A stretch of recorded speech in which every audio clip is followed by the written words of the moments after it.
समाप्त हो जाने के बाद में शरीर शरीर नहीं रहता, केवल एक शव बन जाता है।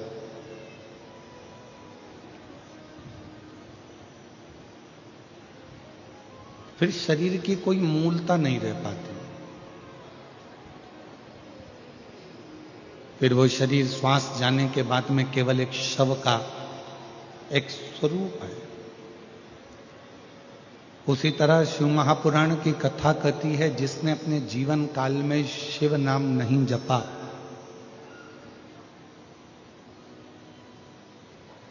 जिसने अपने जीवन काल में शिव नाम नहीं लिया, शिव का स्मरण नहीं किया, शिव की विरल भक्ति को धारण नहीं करा, भगवान शंकर का नाम नहीं लिया, शिव नाम का स्मरण नहीं किया, वो भी एक शव की तरह।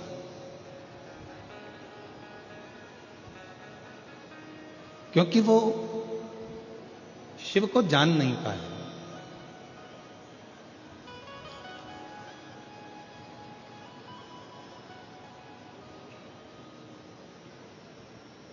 एक व्यक्ति ने एक प्रश्न किया कि माहेश्वरी समाज की उत्पत्ति भगवान महेश से हुई है,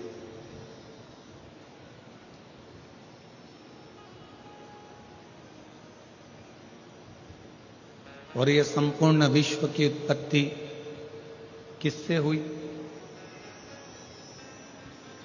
तो हमारा निवेदन है इस व्यासपीठ के माध्यम से, केवल माहेश्वरी समाज की ही उत्पत्ति शिव से नहीं, भगवान महेश से नहीं, बल्कि जितना भी ब्रह्मांड की रचना आप देख रहे हो, ये सब भगवान महेश की ही रचना है, भगवान शिव की ही रचना है।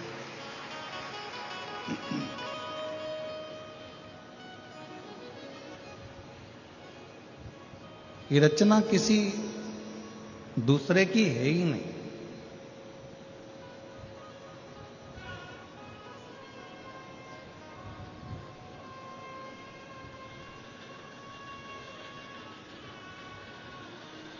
भगवान शिव जी की और भगवान ब्रह्मा जी की लड़ाई किस बात से शुरू हुई? केवल एक छोटी सी बात थी। भगवान शिव जी ने भगवान ब्रह्मा जी से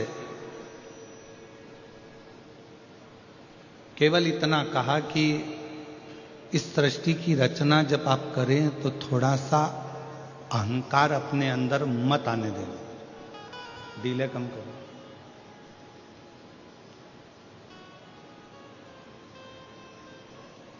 थोड़ा बहुत भी अभिमान अपने अंदर मत आने देना। और केवल ब्रह्मा जी से भगवान शिव नहीं कह रहा,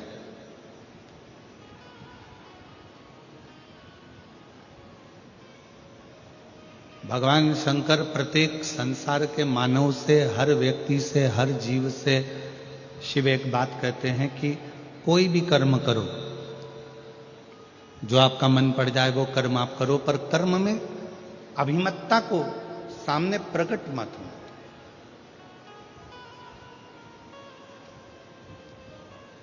सही जिंदगी जीने के लिए शिव की बंदगी बहुत जरूरी है। और जिस मानव ने यह जान लिया कि जिंदगी अगर सही जीना है तो शिव की बंदगी करना पड़ेगी, शंकर की आराधना करना पड़ेगी, शंकर की बंदगी करना पड़ेगी, तो समझ लो कि जिंदगी हमारी सार्थक हो गई।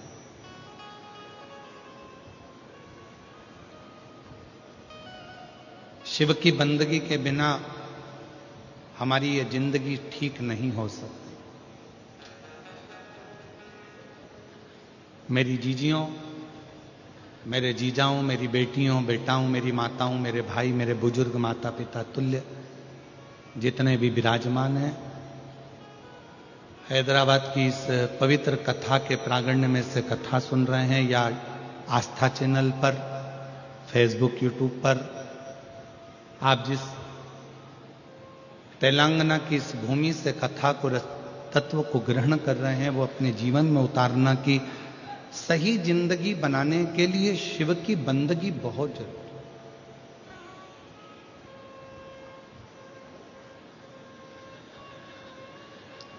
आप राम जी का भजन करो, आप कृष्ण जी का भजन करो, आप नारायण का भजन करो, आप जिसका भजन करना चाहो उसका करो, पर साथ में शिव की बंदगी, शिव की आराधना।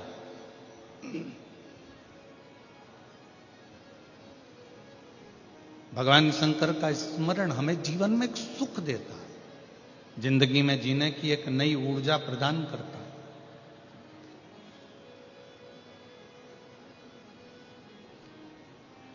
ब्रह्मा जी को भगवान शंकर ने केवल इतना सा समझाया कि सृष्टि की रचना करो, पूरा संसार की रचना करो, पर अहंकार रखकर मत करो। तुमने अगर थोड़ा सा भी अभिमान अगर अपने अंदर रख लिया और तुमने सोचा कि ये सृष्टि की रचना मैंने करी है, तो ये ठीक नहीं है।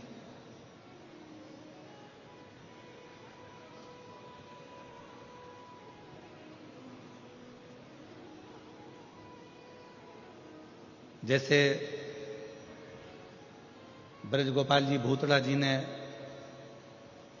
अपने शब्दों में एक बात कही कि गुरु जी, ये इतना विशालतम जो कथा हो रही है, ये कथा कोई मैं नहीं करा रहा हूं, ये कथा कराने वाले तो हमारे देवादिदेव महादेव भगवान महेश, भगवान शिव और हमारे पूर्वज हैं।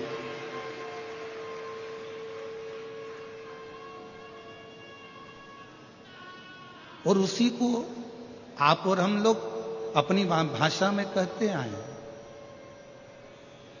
कि प्रभु आपकी कृपा से सब काम हो रहा है, भोले आपकी कृपा से सब काम हो रहा है।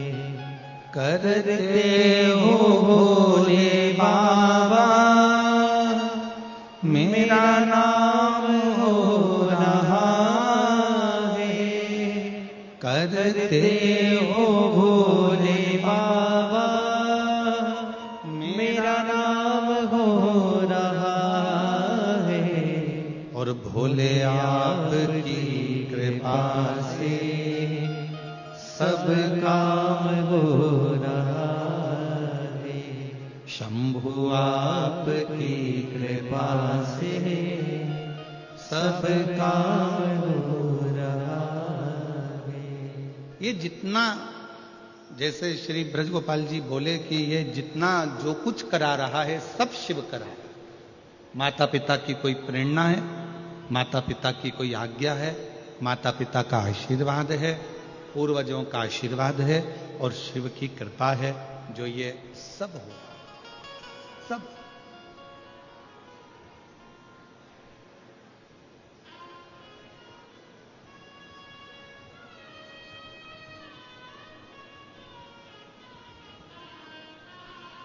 और ब्रजगोपाल जी, हम कहें अपनी भाषा में कि हमारे हिसाब से साउथ की, दक्षिण की ये सबसे बड़ी कथा है बाबा देवादिदेव महादेव की ये कथा, जिसमें इतने 1, 2, 3 पंडाल, पीछे के पंडाल, साइड में और भी शिव भक्त। और कल आपने रात को 2 से 3 बजे तक आप यहां खड़े रहकर और भी व्यवस्थाएं जो करवा कर गए हैं, उसके लिए आपको साधुवाद है। शिव की कृपा, ये शिव की उदारता है।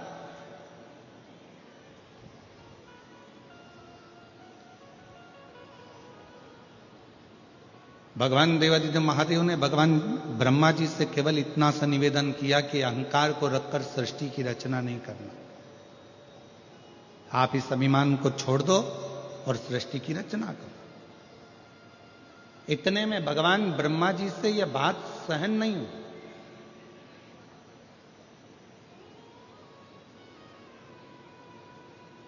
आज के जमाने में अगर किसी को समझाया जाए ना, तो दुनिया के लोग समझते हैं कि ये हमको ही क्यों समझा रहा है।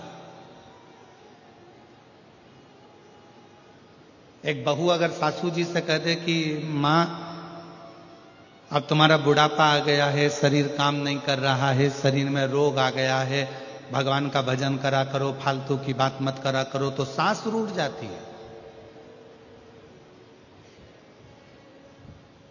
तू तो यही चाहती है कि मैं मर जाऊं। हालांकि बहू ऐसा नहीं कर रही, बहू तो इतनी सी बात कर रही है कि मम्मी अब ये सब लौकिक बातें, सब व्यर्थ की बातें, ये सब व्यर्थ चीजें तो तुम छोड़ो।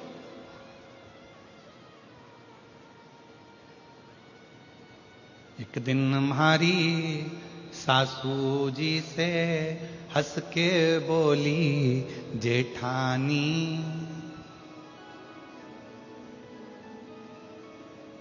और राम नाम को सुमिरन कर लो, 2 दिन की है जिंदगानी। अब जिस दिन से जेठानी जी ने यह कहा कि 2 दिन की जिंदगानी है, राम नाम का सुमिरन कर लो, उस दिन से जेठानी का मुंह ही नहीं देखा सास।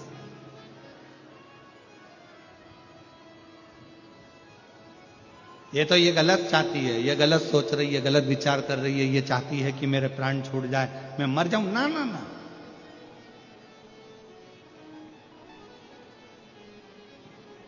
बहू ये नहीं चाहती, बहू तो चाहती है कि आप खूब जियो। बस इतना सा निवेदन है कि संसार की लौकिक बातों को छोड़कर, संसार की बातों का स्मरण ना करते हुए भगवान देवादिदेव महादेव की बात का स्मरण करें। राम नाम, कृष्ण नाम, शिव नाम, नारायण, जिसको तुम भज सकते हो, जिसका तुम स्मरण कर सकते हो, उसका स्मरण करो।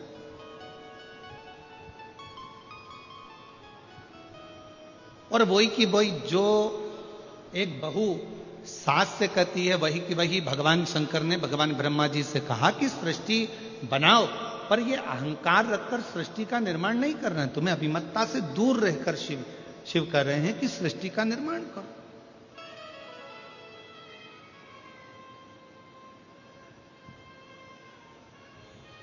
सहन नहीं हुआ ब्रह्मा जी से, और ब्रह्मा जी से जब सहन नहीं हुआ तो ब्रह्मा जी रुष्ट होकर सीधे भगवान विष्णु जी के पास में पहुंचे, और भगवान नारायण आराम से शेषनाग की सैया पर लेटे हुए थे। लक्ष्मी जी चरण दबा रही थी उनके।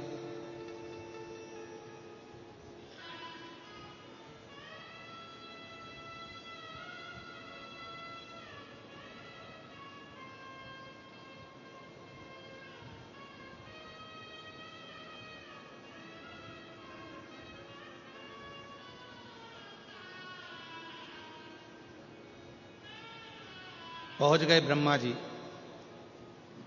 लक्ष्मी जी की दृष्टि पड़ गई भगवान ब्रह्मदेव के ऊपर। देखा ब्रह्मा जी आए हैं। लक्ष्मी जी ने भगवान नारायण के चरणों को छोड़कर हाथ जोड़कर प्रणाम किया, और नारायण को प्रणाम कर कर कहा ब्रह्मदेव आए हैं, ब्रह्मा जी आए हैं।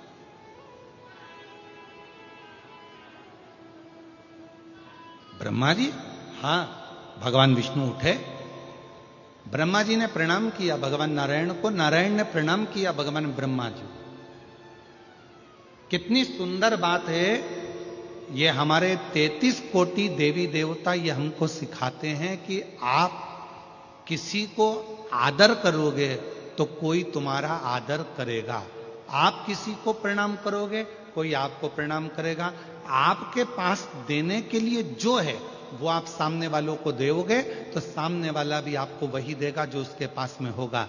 किसी के पास गुलाब का फूल है तो गुलाब का फूल देगा, किसी के पास कीचड़ होगा तो वो कीचड़ देगा, किसी के पास सम्मान होगा तो सम्मान होगा देगा, किसी के पास आदर होगा तो आदर देगा। आप यदि किसी को आदर दे रहे हो, किसी को प्रणाम कर रहे हो, किसी को नमन कर रहे हो, किसी को साधुवाद कर रहे हो, किसी को धन्यवाद कर रहे हो, तो वो सामने वाला भी भले उसके अंदर कितना भी कपट भरा हो, कितना भी अंदर बेईमानी भरी हो, फिर भी अगर आपने हाथ जोड़ा है तो सामने वाला भी आपके हाथ जरूर जोड़ेगा, आपको सम्मान जरूर करेगा, आदर जरूर करेगा, सत्कार जरूर देगा।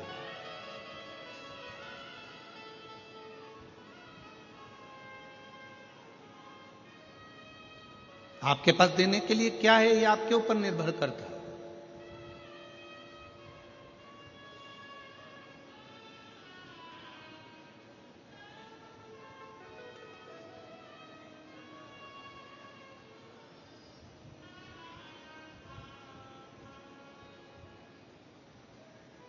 ब्रह्मा जी ने प्रणाम किया, भगवान विष्णु ने प्रणाम किया।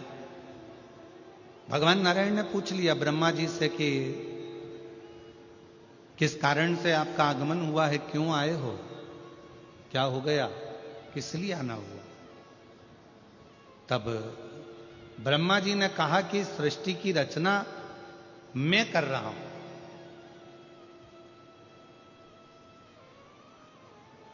सृष्टि की रचना मैं कर रहा हूं।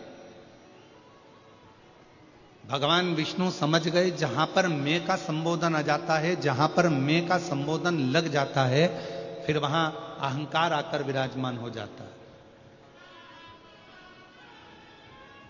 और यहां मेरा कुछ भी नहीं होना चाहिए। कथा करवाने वाला शिव, कथा वाचने वाला शिव और कथा सुनने वाला भी शिव। कितनी सुंदर बात कही कि स्वयं ईश्वर जी और गोरा जी के रूप में भगवान शंकर पार्वती गणा और गौर बनकर शिव महापुराण के यजमान बनकर कथा को श्रवण कराते हैं, श्रवण करते हैं, कराते हैं।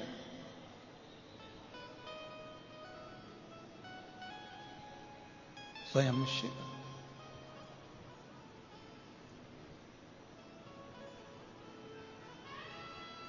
और प्रभु आपकी कृपा से सब काम हो रहा है। भोले आपकी कृपा से सब काम हो रहा है। करते हो भोले बाबा मेरा नाम हो रहा है। करते हो भोले बाबा मेरा नाम हो रहा है। भोले आपकी कृपा से सब काम हो रहा है। शंभु आपकी कृपा से सब काम हो रहा है। भगवान ब्रह्मा जी ने जैसे ही कहा कि मैं सृष्टि की रचना कर रहा हूं, तो भगवान विष्णु की बुद्धि में आ गया कि अहंकार समाहित हो गया।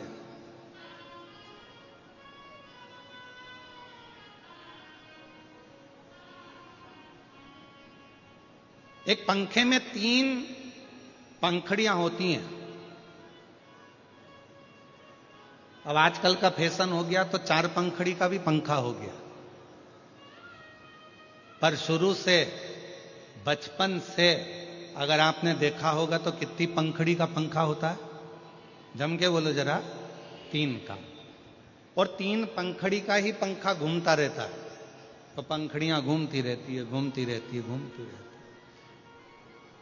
कभी विचार करा कि 3 पंखड़ी का ही पंखा क्यों हुआ? ये 3 पंखड़ियां ही क्यों घुमाई जाती है? तो कहा बचपन, जवानी, अधेड़ी और बुढ़ापा, ये 4 जिंदगी की पंखड़ियां हैं, पर इसमें ये 3 पंखड़ी जो है ये ही घूमती हैं। बचपन खूब घूमता है, जवानी खूब घूमती है और अधेड़ी घूमती है। चौथे नंबर की जो पंखड़ी है ना, वो तो लटकी की लटकी रहती है, क्योंकि उसको मालूम है अपना घूमने का समय नहीं, अपना तो ठहरने का समय है और जिंदगी को साधने का समय।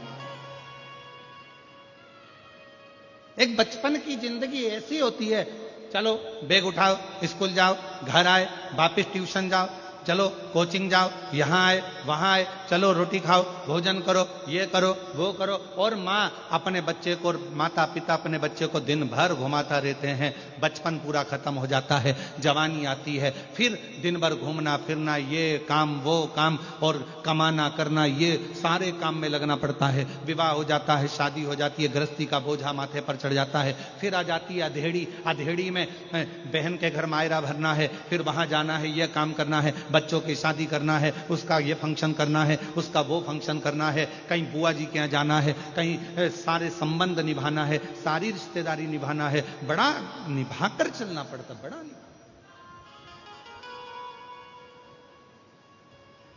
और हम आप सबके सामने इस हैदराबाद की पवित्र भूमि पर एक बात कहना चाहेंगे, जिसके घर में बुजुर्ग रहते हैं ना, तो छोटे अपनी जिंदगी को बड़ी एंजॉयफुल जीते हैं। याद रखना, बढ़िया एंजॉय से, बड़े खुश होकर जीते हैं। और जिस घर के बुजुर्ग, जिस घर के बड़े चले जाते हैं ना, तो जो घर में छोटे होते हैं ना, उनको भी बड़े जैसे निभाना पड़ता है। बुआ जी के यहाँ जाना है, काका जी के यहाँ जाना है, चाची जी के यहाँ जाना है, नाना जी के यहाँ जाना है, मामा जी के यहाँ जाना है, उसके यहाँ जाना है। जिसके यहाँ नहीं जाएंगे तो मुंह फूल जाएगा। बताओ, मम्मी जी थी वो तो आ जाती थी, अब भैया के पास टाइम नहीं मिलता। फिर कहेंगे कि बताओ हमारी ननन थी तो ये काम हो जाता था, हमारे नंदोई थे तो ये काम हो जाता था। अर्थात निभाना पड़ेगा।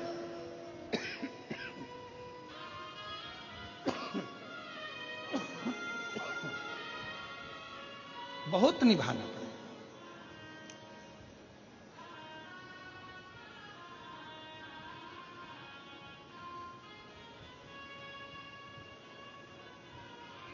जब तक घर में बड़े हैं, जब तक घर में बुजुर्ग बैठे हैं, घर में बड़े बैठे हैं, जब तक तुम्हारे घर में बुजुर्ग विराजमान हैं, बड़े विराजमान हैं, समझ लेना कि तुम्हारी जिंदगी बहुत एकदम मस्त जिंदगी चल रही है।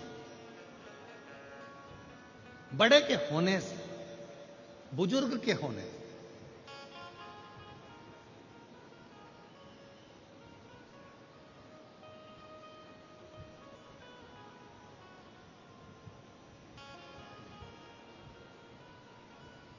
भीतर का मैं, मेरा, अहंकार, अभिमान, अहम दूर भगा।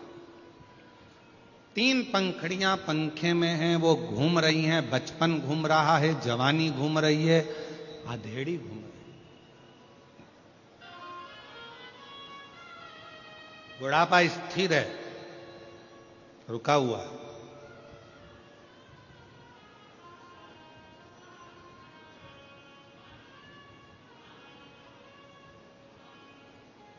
और जब ये बचपन, जवानी, अधेड़ी निरंतर घूमती रहती है, निरंतर घूमती रहती है, भागती रहती है, तब तक व्यक्ति की जिंदगी में सुकून, शांति नहीं रहता।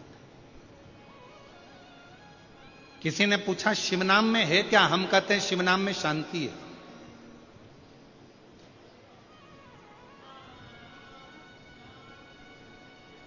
जब मन बड़ा उदास हो जाए, एकदम मन में अशांति आ जाए और मन बड़ा विचारणीय परिस्थिति में पड़ जाए, कहीं किसी के ताने, किसी के अपशब्द, किसी की गालियां, किसी के आड़े टेढ़े शब्द तुम्हारे कानों में बार बार चुभ रहे हो, बार बार बुद्धि में आ रहे हो, उस समय पर 2 क्षण मौन होकर नंदी के पास बैठकर श्री शिवाय नमस्तुभ्यम जम के बोलो, श्री शिवाय नमस्तुभ्यम का स्मरण करो। श्री शिवाय नमस्तुभ्यम को 2 क्षण बैठकर पुकार लो।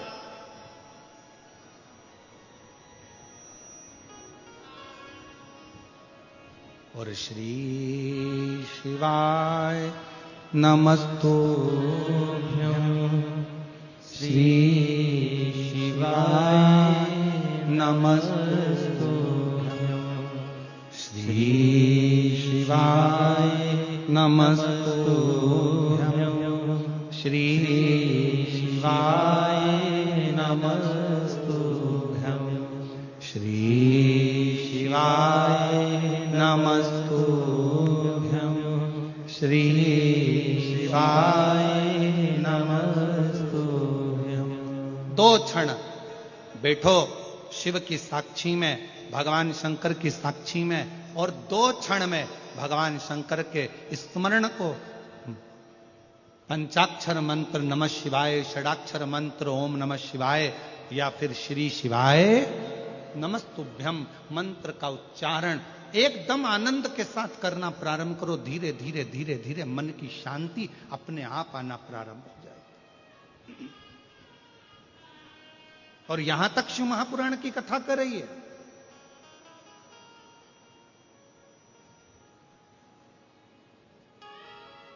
पंचाक्षर मंत्र का जाप करने के लिए नमः शिवाय बोलने के लिए बैठो, या षडाक्षर मंत्र का जाप करने के लिए ओम नमः शिवाय करने के लिए बैठो, या श्री शिवाय नमस्तुभ्यम का जाप करने के लिए बैठो, उस समय पर आपके मन की केंद्रता भगवान शंकर के शिवलिंग पर होना चाहिए।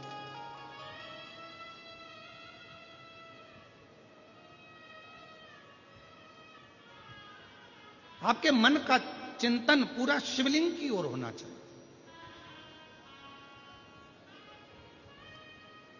भगवान शंकर के शिवलिंग के ऊपर जो घड़ा रखाता है, जलधार रखाती है, वो 3 उसमें टेकियां होती हैं, 3 पाए होते हैं। कितने पाए होते हैं? 3। ब्रह्मा, विष्णु, महेश।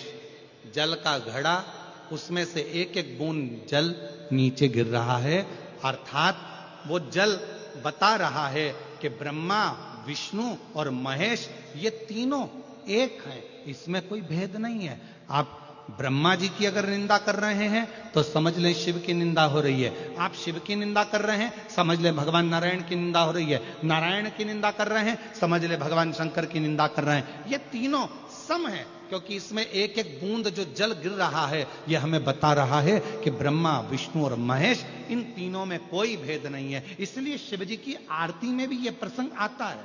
ब्रह्मा विष्णु सदा शिव जानत अविवेका, भोले जानत अविवेका, प्रणव अक्षर के मध्य ओम अक्षर के मध्य यह तीनों एका।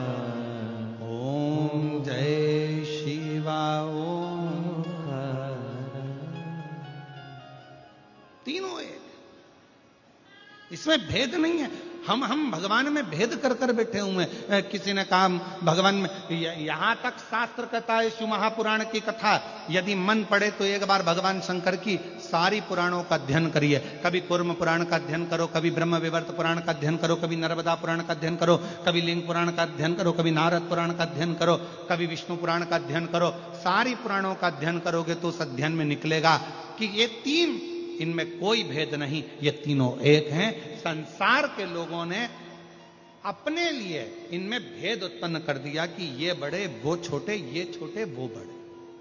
संसार के लोगों ने।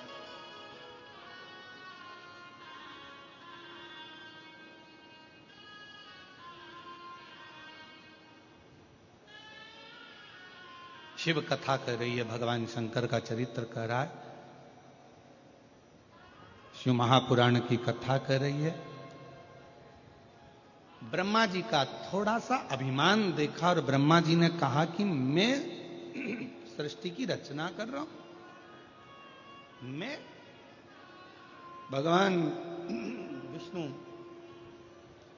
देखकर, सुनकर स्तुप्त, बोले नहीं।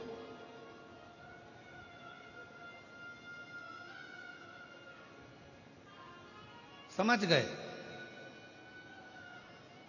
जिस मुख से व्यक्ति अहंकार की बात करता है वो मुख बहुत समय तक रहता नहीं है।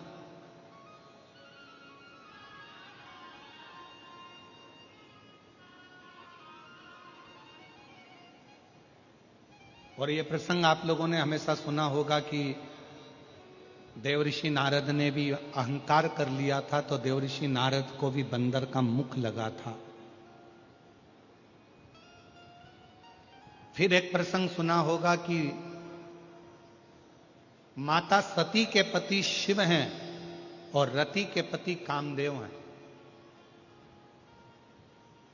साड़ू भाई हैं दोनों, पर एक दिन कामदेव ने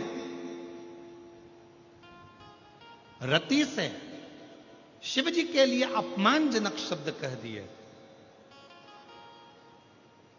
और जब अपमानजनक शब्द भगवान देवादिदेव महादेव के लिए कहे गए, भगवान शंकर के लिए बोले गए, तब रति उस स्थान पर मौन होकर, चुप होकर सुनती रही। पर रति के नयनों से नीर बहता,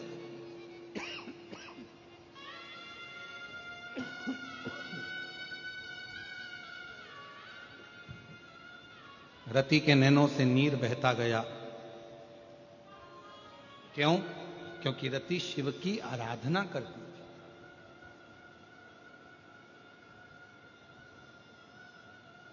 रति भगवान शंकर की आराधना में डूबी रहती थी, इसलिए उसके नैनों से केवल नीर बह रहा था, केवल अश्रु।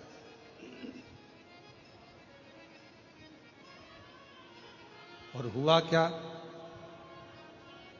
कामदेव जब जलकर भस्म हुए,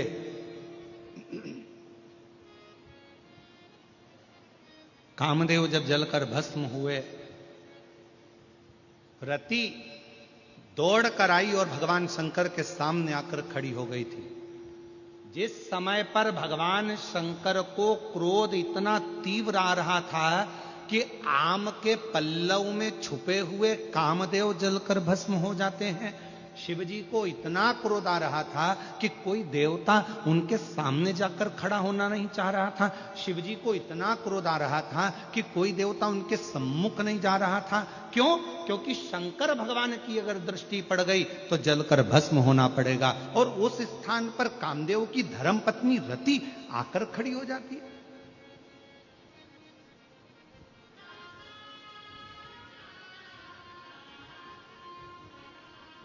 रति के पास ये बल कहां से आया?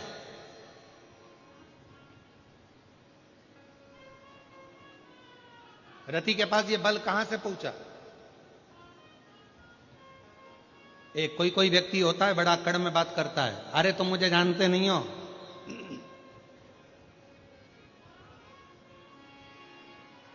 कई माताएं होती हैं जो दरवाजे पर आने पर भी फोन लगाऊं कि अब भी हाल, मुझे तो इसी गेट से अंदर जाना है, चाहे कुछ भी हो जाए, मैं तो इसी गेट से जाऊंगी, जा लगाऊं क्या फोन अब भी यार? मतलब इसके पीछे कोई ना कोई है, इसके पीछे कोई ना कोई बुलंद, कोई बड़ा, कोई बुजुर्ग, कोई व्यक्ति, दमदार व्यक्ति इसके पीछे है। इसलिए ये इतने अकड़ में, इतने क्रोध में, इतनी बल में बात कर रही। तो रति अगर शिवजी के सामने जाकर खड़ी हो रही है, रति अगर भगवान शंकर के सामने जाकर खड़ी हो रही है और इतना क्रोध के सामने खड़ी हो रही है, तो रति के पास कुछ ना कुछ तो है।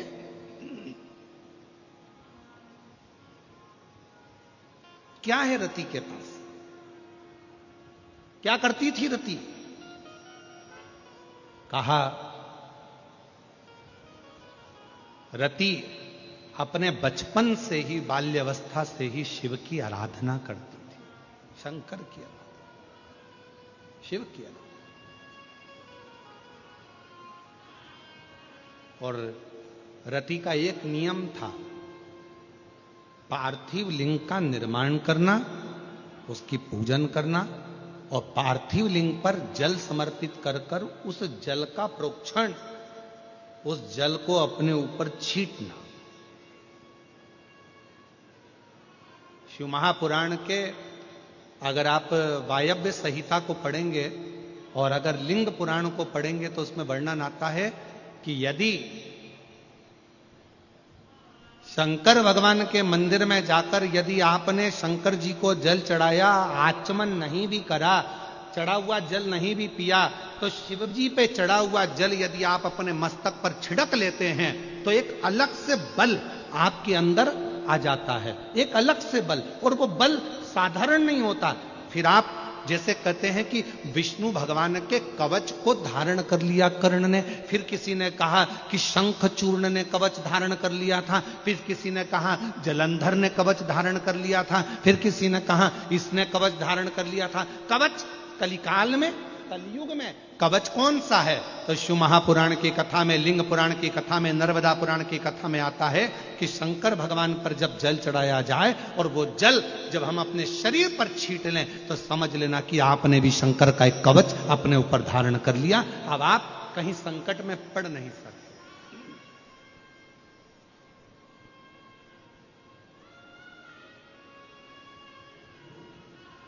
और मैंने तेरे ही भरोसे बाबा, तेरे ही भरोसे हवा बिच उड़ती जावांगी बाबा, डोर तो चढ़ी नाम कटी जावांगी। भोले मैं तेरी पतंग, शंभू मैं तेरी पतंग, हवा बिच उड़ती जावांगी बाबा डोर डोर तो छड़ी नामे कटी ही जाएगी। शिव महापुराण की कथा कहती है, रति जिन शंकर भगवान ने कामदेव को जलाकर भस्म कर दिया, उनके क्रोध की ज्वाला के सामने 33 कोटि देवता में से कोई देवता सामने जाकर खड़ा नहीं होता, क्योंकि सबको मालूम है कि जलकर भस्म हो जाना है। केवल अकेली रति शिव जी के सामने जाकर खड़ी हो जाती है, और उनकी तेज क्रोध की ज्वाला के सामने रति खड़ी हुई है।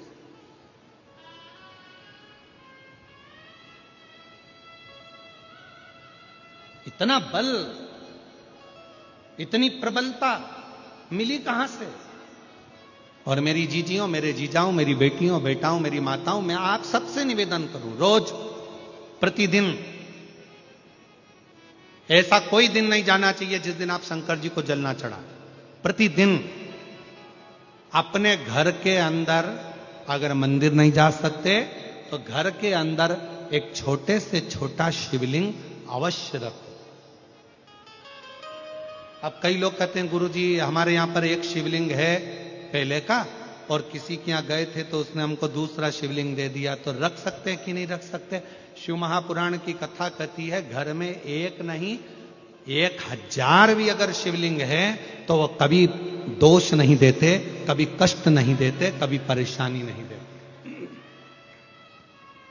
और फिर कोई कहता है गुरुजी हमारे घर में जो शिवलिंग है वो बीच में से खंडित हो गया, टूट गया, शिवलिंग टूट गया गुरुजी, उसका कोई दोष लगेगा क्या? शिव महापुराण की कथा कहती है, अगर तुम्हारे घर में पुराना शिवलिंग है, तुम्हारे घर के अंदर अगर कोई शिवलिंग है और अगर वो बीच में से टूट गया, 40 टुकड़े हो गए, 50 टुकड़े हो गए, 2 टुकड़े हो गए, 10 टुकड़े हो गए, तो भी शिवलिंग कभी खंडित नहीं माना जाता, वो अखंड ही माना जाता। शिवलिंग कभी खंडित नहीं माना जाता।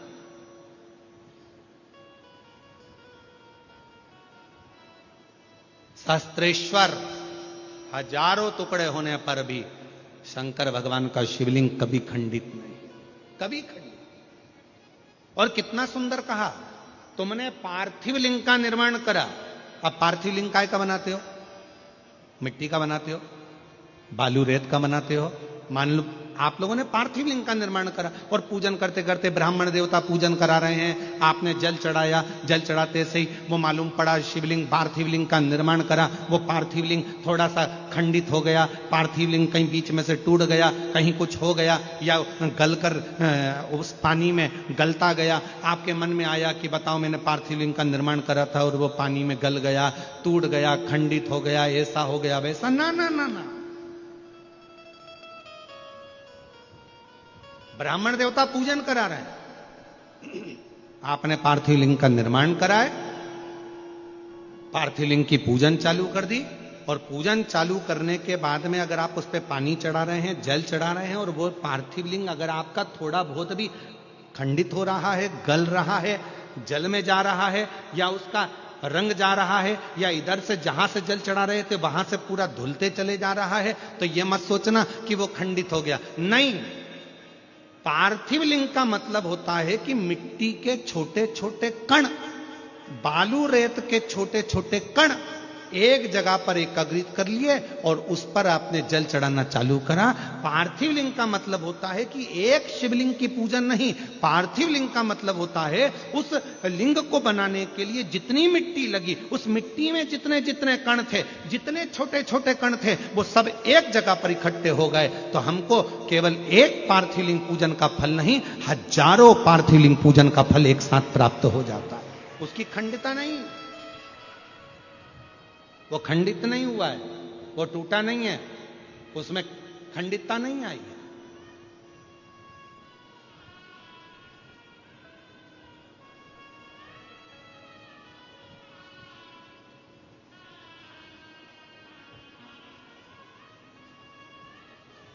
ब्रज भैया, अभी आप भी पार्थिव लिंग बना रहे होंगे। ब्राह्मण लोग जब शिव पुराण चलती है तो पार्थिव लिंग का निर्माण किया जाता है। आप भी रोज पार्थिव की पूजन कर रहे होंगे, तो कई बार आपके मन में भी ये भाव आता होगा कि हम जल चढ़ा रहे हैं, जल चढ़ाते चढ़ाते मालूम पड़े मिट्टी का शिवलिंग है या बालू का शिवलिंग है, वो गल रहा है या जा रहा है या उसमें कण अलग हो रहे हैं। तो तभी शिव महापुराण की कथा कहती है, पार्थिव लिंग का निर्माण होने के बाद जब हम भगवान शंकर की स्तुति करना प्रारंभ कर देते हैं, आराधना करना प्रारंभ कर देते हैं, उसका जब पूजन करना प्रारंभ कर देते हैं, फिर उस पर जल चढ़ाने पर अगर वो अलग अलग टुकड़ों में भी हो जाता है तो भी वो खंडित नहीं माना जाता। पार्थिव तो पार्थिव पूजन के महत्व को ही रखता है। पार्थिव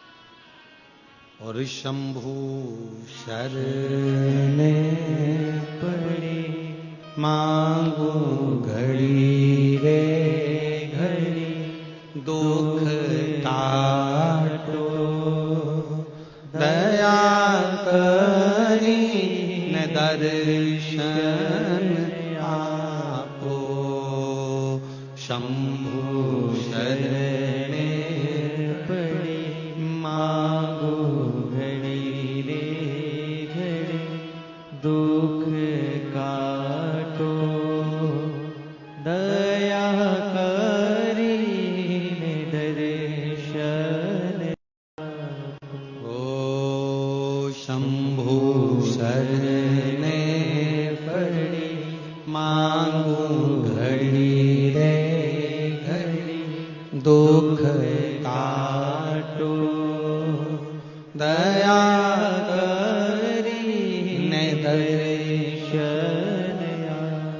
ओ शंभु शरणे पड़ी सब बोलिए मांगो घड़ी रे घड़ी दुख काटो दया करी ने दर्शन आपो।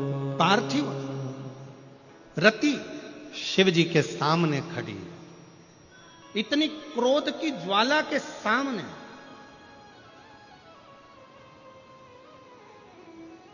इतना क्रोध सामने और रति खड़ी है।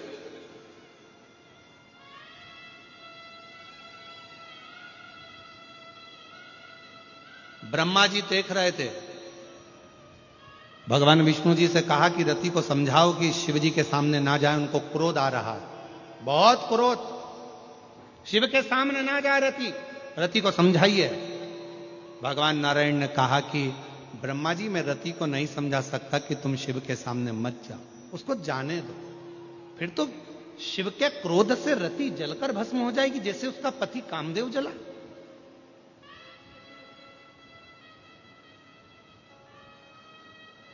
फिर तो रति जल जाएगी। नहीं, शंकर भगवान के सामने रति का बाल भी बांका नहीं होगा, बल्कि अपने पति को वापस लेकर रति आएगी। भगवान नारायण कह रहे हैं। भगवान ब्रह्मा जी ने पूछा आप कैसे कह सकते हो कि रति अपने पति को लेकर आ जाएगी और उसका बाल बांका नहीं होगा। भगवान नारायण ने कहा ब्रह्मदेव ये रति कोई साधारण नहीं है, प्रतिदिन रोज पार्थिव लिंग का पूजन करती है, शिवलिंग का पूजन करती है और शिवलिंग के चढ़े हुए जल को अपने ऊपर छींट लेती है, जिससे हजारों हजारों कवच उस रति के पास होते हैं, तो रति जलकर भस्म नहीं हो सकती है, उसके पास वो कवच शिव का है। भगवान देवादिदेव महादेव का वो कवच उसके पास है।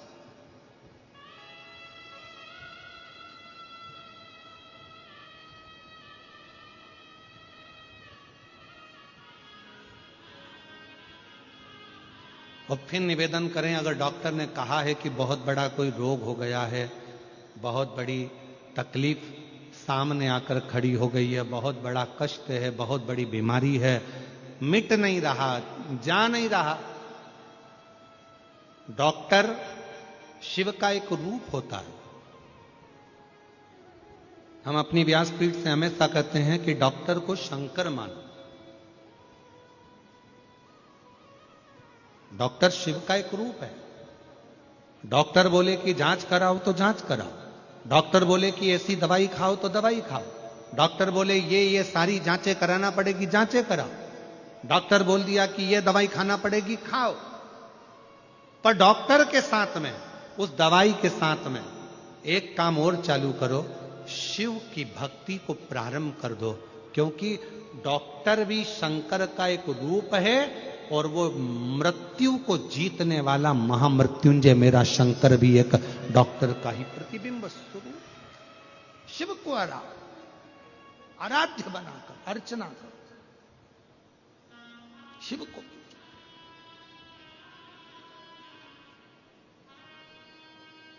भगवान शंकर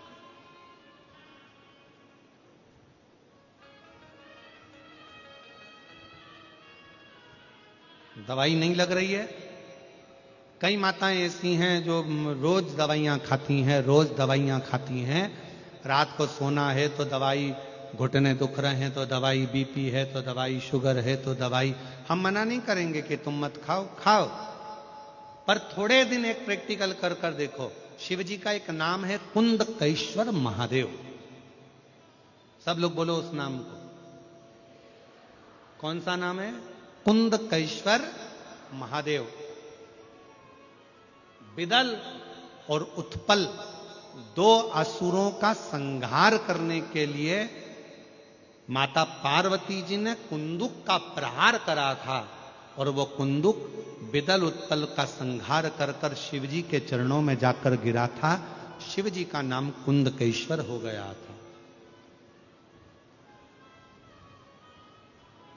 तब स्वयं भगवान कुंदकेश्वर शंकर भगवान ने कहा था, पार्वती तेरे कुंदुक के प्रहार से बिदल और उत्पल के मरने के बाद में ये कुंदुक मेरे चरणों में आया है, आज मेरा नाम कुंदकेश्वर हुआ है।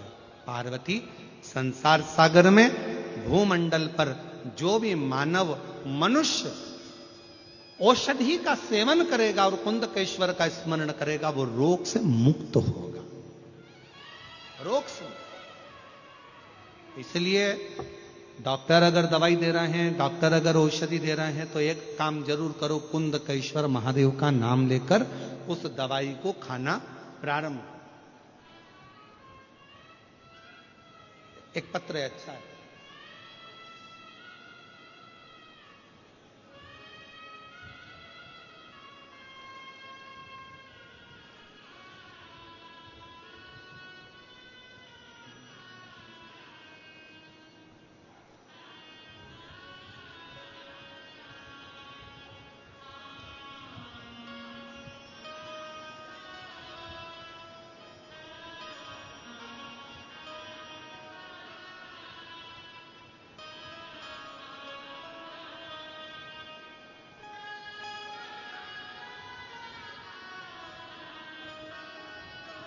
मैं सरिता हीरामन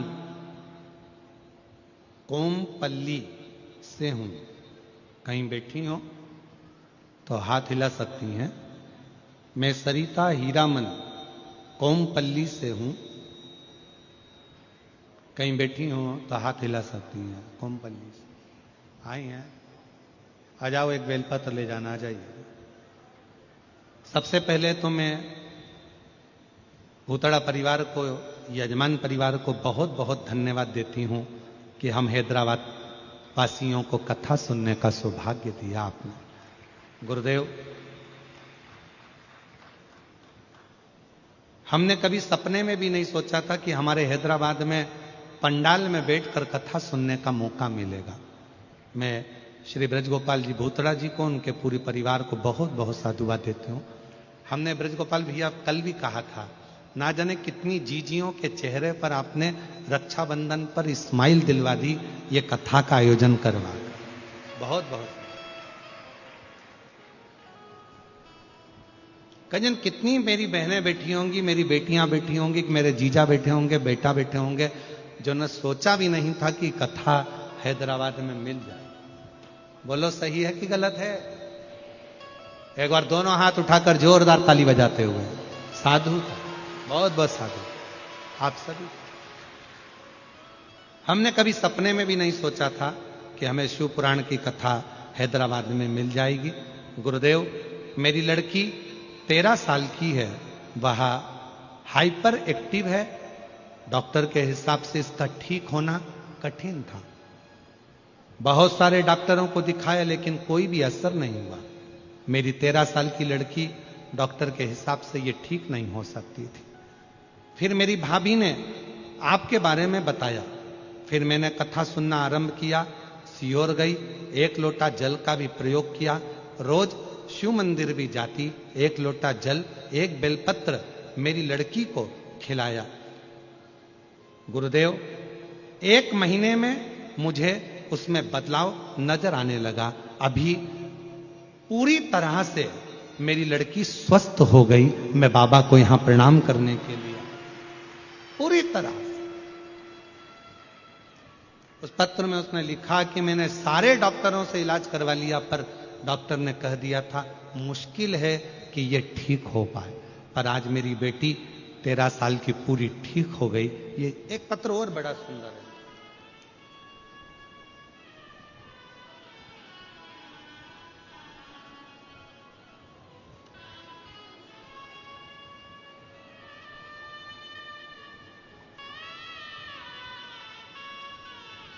मैं ममता हेड़ा हैदराबाद से हूं। कहीं बैठी हो? ममता जी हेड़ा आप ही हैं? आ जाइए, एक बेलपत्र ले जाइए। मैं ममता हेड़ा हैदराबाद से हूं। मैं भूतड़ा परिवार को धन्यवाद देती हूं, श्री ब्रजगोपाल जी को और उनके परिवार को, जिन्होंने ये कथा हमारे हैदराबाद में कराकर हम सबकी मनोकामना पूर्ण करी। एक बार जोरदार ताली बजाएं साधु का। गुरुदेव, मुझे बाबा ने 2 आशीर्वाद ऐसे दिए कि हमने सोचा भी नहीं था। एक, मेरी बेटी को संतान की प्राप्ति। गुरुदेव, 6 वर्ष मेरी बेटी को हो गए थे। डॉक्टरों के हिसाब से वो मां नहीं बन सकती थी, पर सब आस छोड़ दी थी। तब शिव महापुराण की कथा में बताए हुए तुमरुका जी का प्रयोग, सफेद आंकड़े की जड़ का प्रयोग मेरी बेटी के जीवन में सुख दिया और 6 वर्ष के बाद मेरी बेटी की यहां संतान की प्राप्ति हुई। मैं बाबा को धन्यवाद देने के लिए आई हूं। दूसरा, गुरुदेव, मेरे पति का स्वास्थ्य बहुत खराब रहता था। हमेशा कहीं ना कहीं कोई ना कोई तकलीफ रहती थी। शिवजी पे चढ़े हुए जल को उनको पिलाना प्रारंभ करा और प्रदोष वाला त्रयोदशी का जो उपाय था वो करना प्रारंभ करा। बाबा की कृपा से अब वो पूर्ण तरह से स्वस्थ हैं। मैं बाबा को यहां धन्यवाद देने के लिए आई हूं। शिव तत्व है, उसको शिव कहते हैं, शंकर। जितना विश्वास, जितना भरोसा, जितनी दृढ़ता,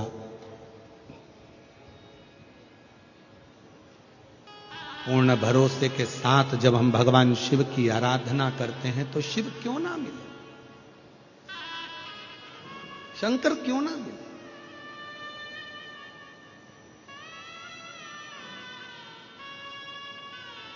एक विश्वास की मूलता।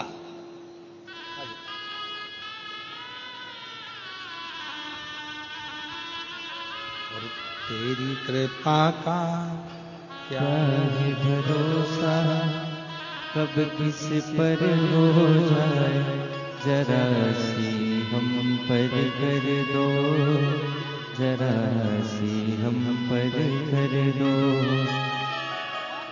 तेरी कृपा का क्या है भरोसा, कब किस पर हो जाए, जरा सी हम पर कर दो, जरा सी हम पर कर दो। जिस पर भी हो गई तेरी कृपा करुणा, वो भव पार हुआ, भव पार हुआ। पापी हो चाहे जितना, उसका भी बाबा उद्धार हुआ, उद्धार हुआ। गिद्ध अजामिल गणिका जैसे तेरे मन को भाए, जरा सी हम पर कर दो, जरा सी हम पर कर दो। तेरी कृपा का क्या है भरोसा, कब किस पर हो जाए, जरा सी हम पर कर दो, जरा सी हम पर शिव कर तत्व दो। कहता है। भगवान शंकर की कथा कर रही है, शिव महापुराण की कथा कर रही है। शिव जी पे चढ़े हुए जल का पुच्छन, भगवान शंकर पे चढ़े हुए जल को अपने ऊपर छिड़क लेना, अपने ऊपर धारण कर लेना, ये हमको कवच प्रदान करता है। कवच।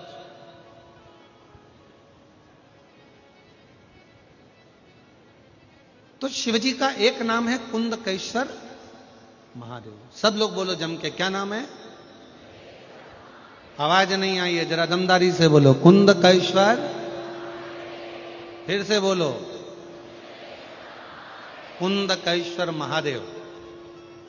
हम जब छोटे थे तब हमको पढ़ाते थे टीचर, तो जो याद नहीं होता था उसको चिल्ला चिल्ला के बुलवाते थे। बोलो, 2 एकम 2, 2 दूनी 4, 2 तिया 6, 2 चौको 8, चिल्ला चिल्ला कर दिन भर बुलवाते थे। बोलते रहो, चलो बोलो।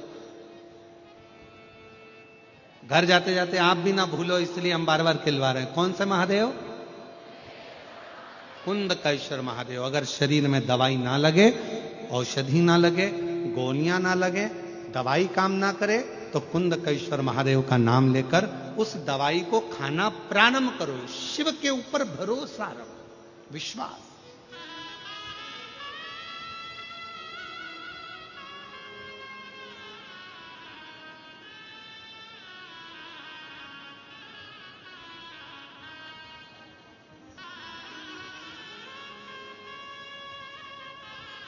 शिव कथा कर रही है, भगवान शंकर का चरित्र कर रहा है। रति सामने खड़ी है, और रति सामने खड़ी, शिव जी के सम्मुख में खड़ी है रति सामने। शंकर भगवान के क्रोध का उस पर कोई असर नहीं हो रहा।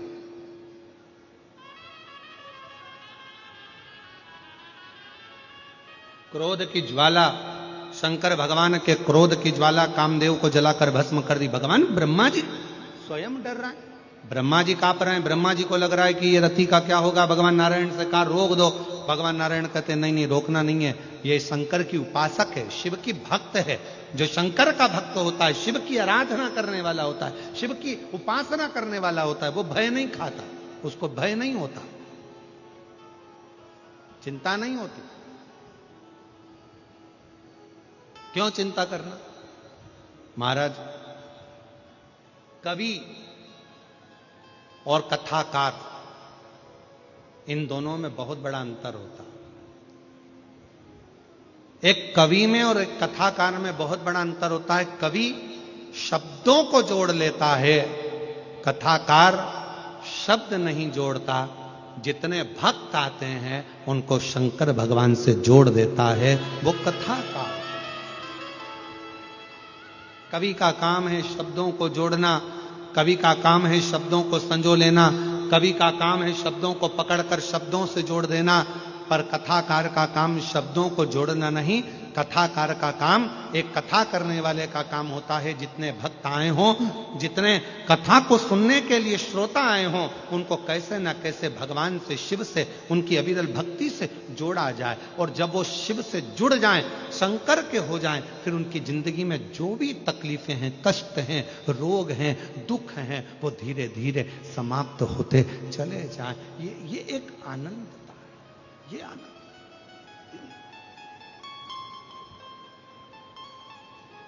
शिव कथा कर रही है, भगवान शंकर का चरित्र कर रहा है।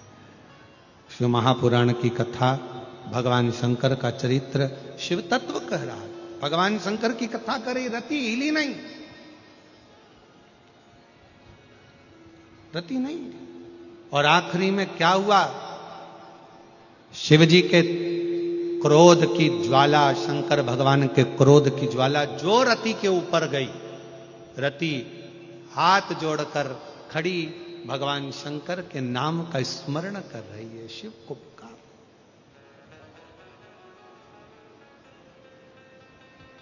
शिव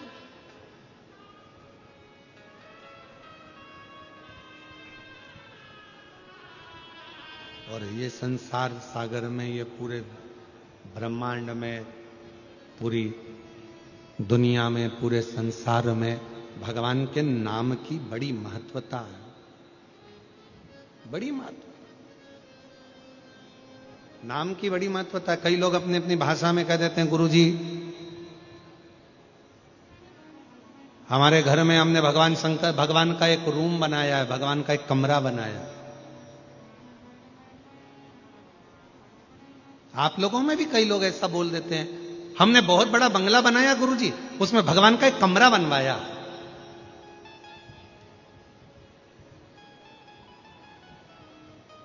गुरुजी हमने बहुत बड़ा घर बनाया, उसमें भगवान का एक रूम बनाया। गुरुजी हमने बहुत बड़ा घर बनाया, उसमें भगवान का एक मंदिर बनाया। शिव महापुराण की कथा कहती है, हमारी सबसे बड़ी गलती यही है कि हम कहते हैं कि हमने बहुत बड़ा बंगला बनाया, घर बनाया, उसमें भगवान का एक कमरा बनवाया। नहीं, हमको कहना चाहिए गुरुजी भगवान का बहुत बड़ा घर बना और उस घर के अंदर हमारा एक छोटा सा कमरा बना, वो पूरा घर भगवान का है, हम तो एक छोटा सा कमरा हमारा। क्यों? अगर घर हमारा रहेगा, भगवान का एक कमरा रहेगा, तो घर में जितनी भी चिंता होगी वो तुम्हारी होगी, घर में जो भी परेशानी होगी वो तुम्हारी होगी, घर में जो भी कष्ट होगा वो तुम्हारा होगा, घर में जो भी दुख होगा वो तुम्हारा होगा। और जिस दिन तुमने कह दिया ये घर शंकर भगवान का है और उसमें एक कमरा मेरा है, तो तुम्हारा दुख कुछ भी नहीं होगा, तुम्हारा कष्ट, तुम्हारी चिंता कुछ भी नहीं होगी। जो भी कुछ होगा वो देवाधिदेव महादेव का होगा, क्योंकि ये शंकर जी का है, ये भगवान श्री हरि का है, ये नारायण का है, ये हमारा नहीं।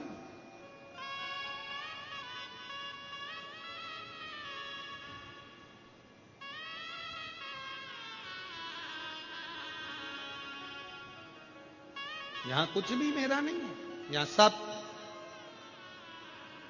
कभी मुख से मत कहो मेरा, हमारे घर में हमने भगवान का एक कमरा बनाया, बल्कि यह कहो कि भगवान के घर में हमारा एक कमरा बना। घर किसका? जम के बोलो, भोले नाथ का। परिवार किसका? आवाज नहीं आई, भोले नाथ का। गाड़ी किसकी? भोले नाथ। चला कौन रहा है? तुम्हें गाड़ी चलाना आती है क्या? अरे जम के तो बोलो।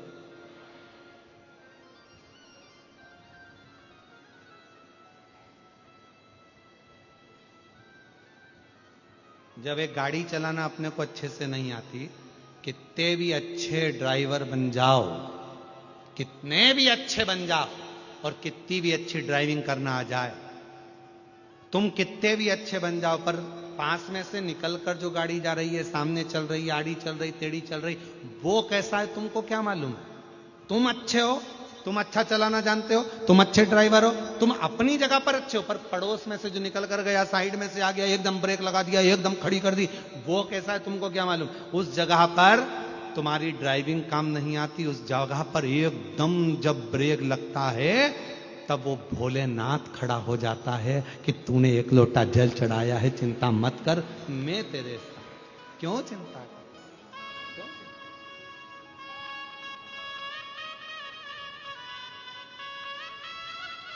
उस समय परम केवल एक शिव, उसके सिवा पूरी गाड़ी एक चाबी पर आश्रित होती है। पूरी गाड़ी एक चाबी पर आश्रित है। चाबी गई और तुम्हारी गाड़ी यहीं खड़ी रह गई। फिर कोई तुमसे कहे कि क्यों तुम्हारे पास गाड़ी नहीं? गाड़ी तो है, कथा में गई थी, चाबी ना जाने कहां चली गई। तो गाड़ी तो है ना, सब गाड़ी ले जा। तो क्या गाड़ी कैसे जाएगी? चाबी भी तो होना चाहिए। बस एक चाबी पूरी गाड़ी को चला देती है। उसी तरह एक बार जिंदगी में सुनी हुई शिव महापुराण की कथा पूरे जीवन को संवार देती है, पूरे जीवन, पूरे जीवन। इसलिए उसको उसके ऊपर आश्रित होकर, तेरे भरोसे मेरी गाड़ी, तू जाने तेरा नाम जाने,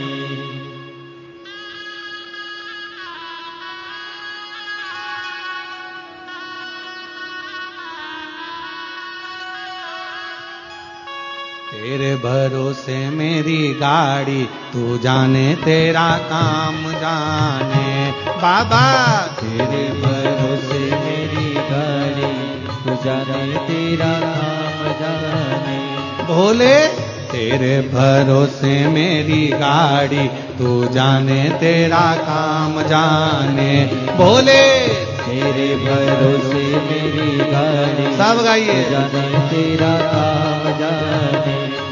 तू जाने तेरा काम जाने, तू जाने तेरा काम जाने, तू जाने तेरा काम जाने, तू जाने तेरा काम जाने।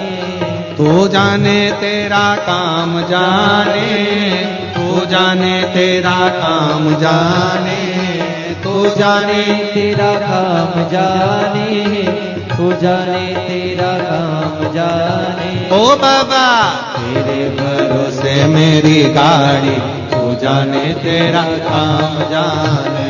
भोले तेरे भरोसे मेरी गाड़ी, तू जाने तेरा काम जाने। बड़े भाव से दोनों हाथों से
शंभो।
सब भार तुम्हीं पर, छोड़ दिया सब भार तुम्हीं पर, जी तुम्हीं पर हार तुम्हीं पर, जी तुम्हीं पर हार तुम्हीं पर, छोड़ दिया सब भार तुम्हीं पर, जी तुम्हीं पर हार तुम्हीं पर। अब तेरी बारी, तो जाने तेरा काम जाने। भरोसे मेरी गाड़ी, तो जाने तेरा काम जाने। तो जाने तेरा काम जाने, तो जाने तेरा काम जाने, तो जाने तेरा काम जाने, तो जाने तेरा काम जाने। तेरे भरोसे मेरी गाड़ी, तू जाने तेरा काम जाने। तेरे भरोसे मेरी गाड़ी, तू जाने तेरा काम जाने।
से तेरी शरण में आया, जब से तेरी शरण में आया, एक अनोखा आनंद पाया, एक अनोखा आनंद पाया।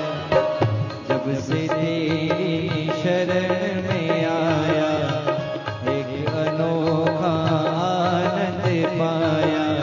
मिट गई चिंता सारी, तू जाने तेरा काम जाने। मिट गई चिंता सारी, तू जाने तेरा काम जाने। बाबा तेरे भरोसे मेरी गाड़ी, तू जाने तेरा काम जाने।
तेरे भरोसे की आस यही है, तेरे भरोसे की आस यही है।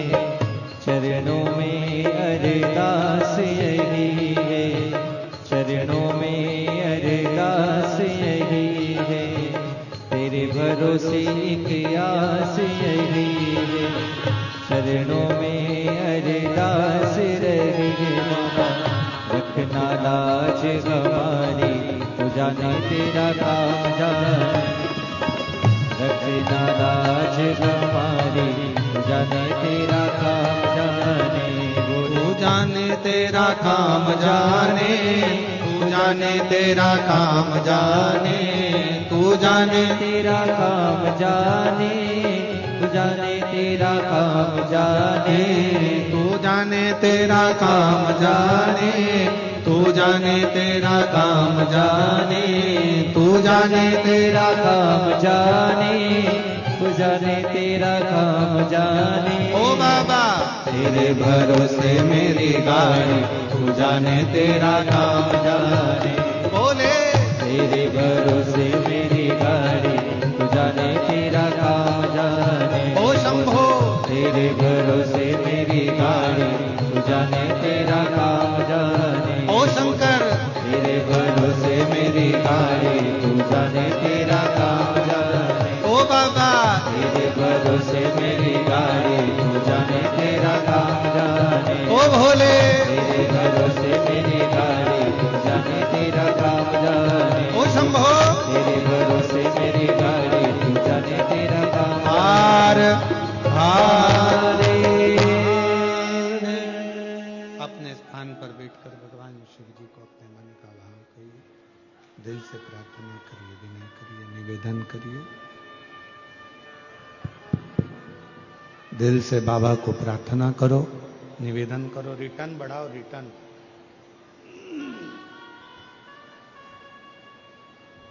भगवान शिव को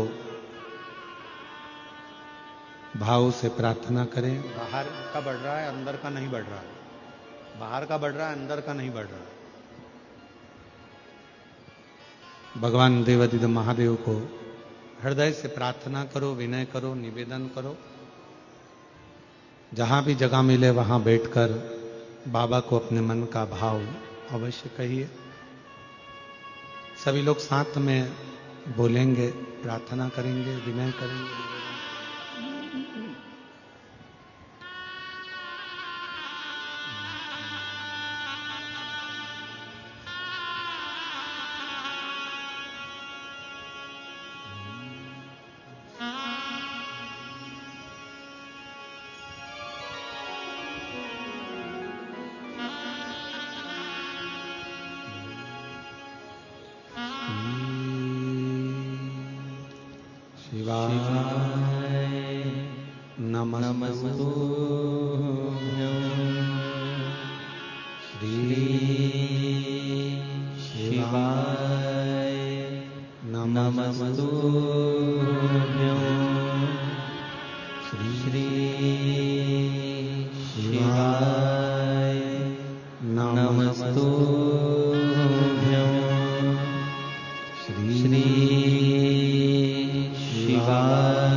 बाबा देवादिदेव महादेव, भगवान शिव, ओगरदानी, त्रिकालदर्शी, कैलाशी, विनाशी भगवान शंकर,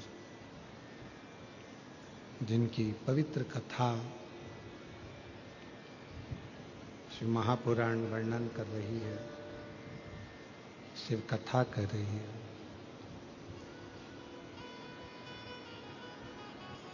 शिव जी ने देखा रति की ओर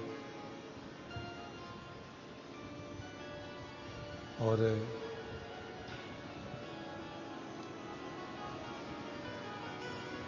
रति एकदम भय मुक्त होकर शिव जी के सामने खड़ी थी।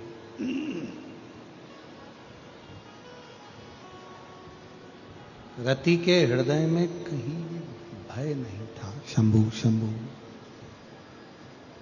रति के हृदय में कहीं पर भी भय नहीं।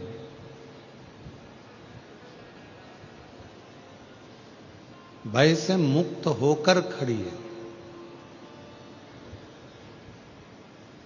शिव जी का ध्यान गया रति पर।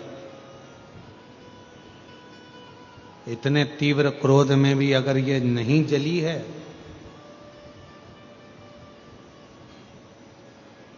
तो कुछ तो है।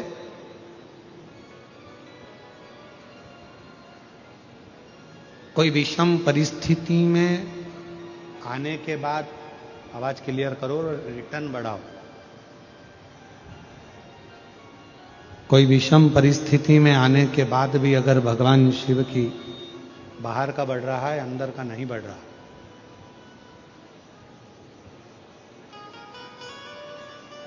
विषम परिस्थिति में आने के बाद भी अगर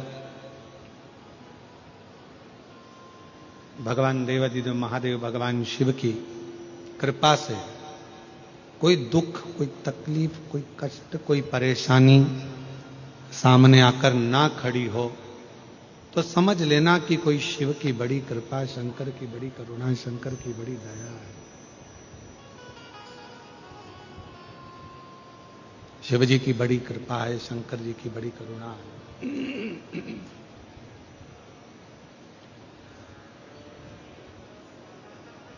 एक विषम परिस्थिति रति के सामने थी और रति जलकर भस्म नहीं हुई है। शिव जी का ध्यान गया, भगवान शंकर ने देखा, शिव जी ने ध्यान दिया और भगवान शंकर ने ध्यान दिया तो रति को देखकर भगवान शंकर को लगा एकदम निर्भय, कोई भय नहीं है।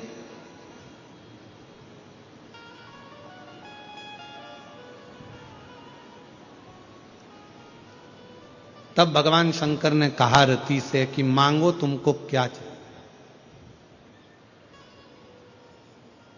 ब्रह्मा जी मुस्कुराने लगे कि बताओ कि सामने स्वयं क्रोध, इतना तेज क्रोध सामने आया हुआ है और वो क्रोध में रति जली नहीं है, रति समाप्त नहीं हुई, उस क्रोध में जली नहीं, और भगवान शंकर रति से कह रहे हैं कि मांगो तुमको क्या चाहिए, क्या प्रदान किया जाए तुमको।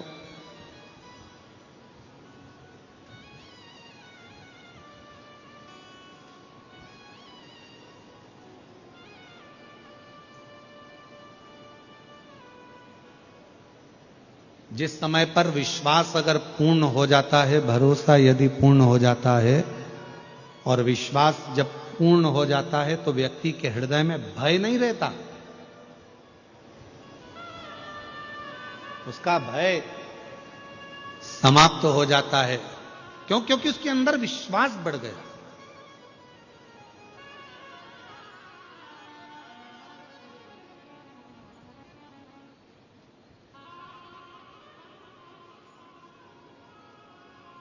एक प्रसंग बहुत पहले एक किसी ने सुनाया था, वो प्रसंग हमारे स्मरण में आता है कि फ्लाइट में एक छोटी सी बच्ची खेल रही है और फ्लाइट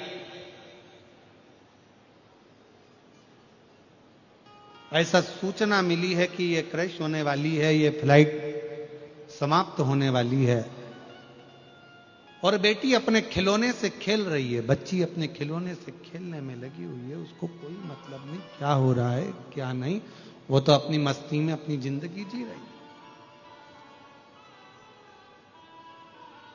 उस बच्ची से कहा कि एक अनाउंस हुआ है कि ये फ्लाइट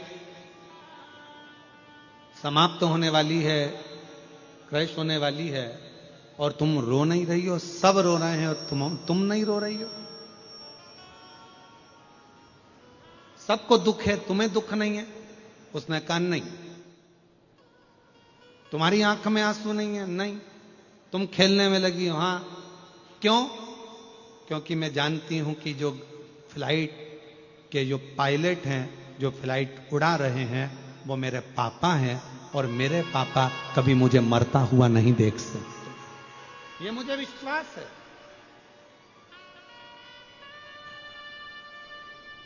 ये मुझे भरोसा है कि मेरे पिता मुझे मरता हुआ नहीं देख सकते। ये भरोसा अपने अंदर लाना है कि हमारे जीवन में अगर तकलीफ थोड़ी सी भी है, याद रखना हमारे घर में भगवान का कमरा नहीं है, भगवान के घर में हमारा कमरा है। हमारी सारी चिंता हमें हमारे देवाधिदेव महादेव को छोड़ देना, भगवान पर छोड़ देना।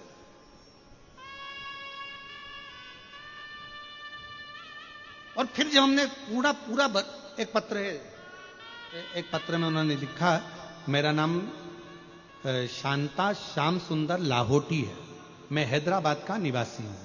कहीं बैठे हो, हाथ हिलाएंगे, आ जाइए, एक बेलपत्र ले जाना, आ जाइए। मेरा नाम शांता श्याम सुंदर लाहौटी है, मैं हैदराबाद का निवासी हूं।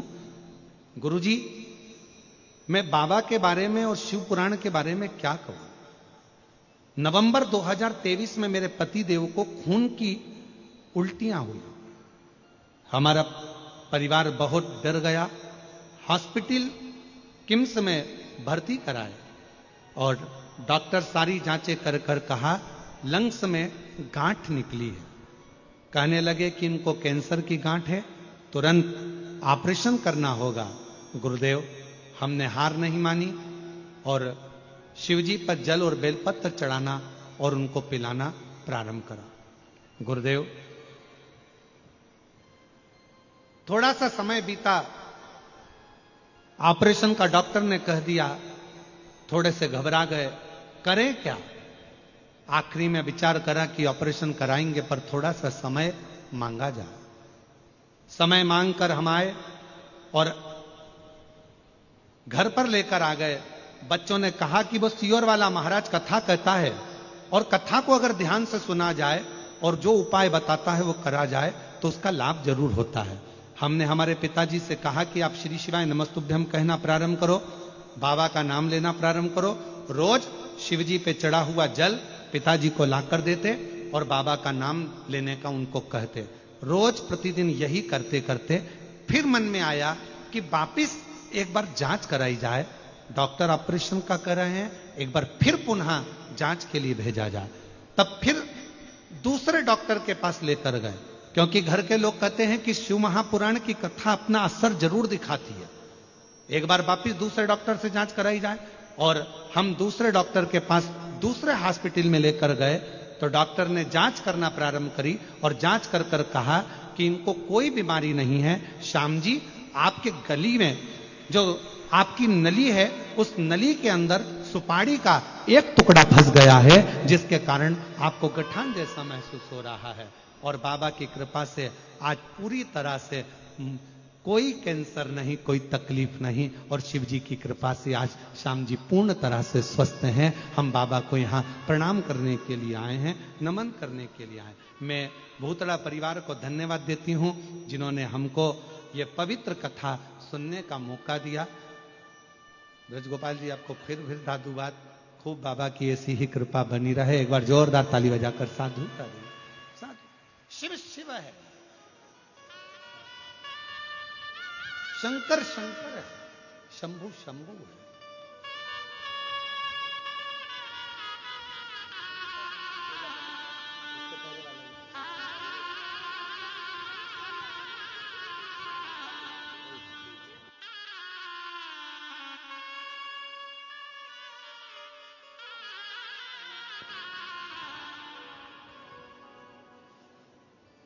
कौन सा पत्र था?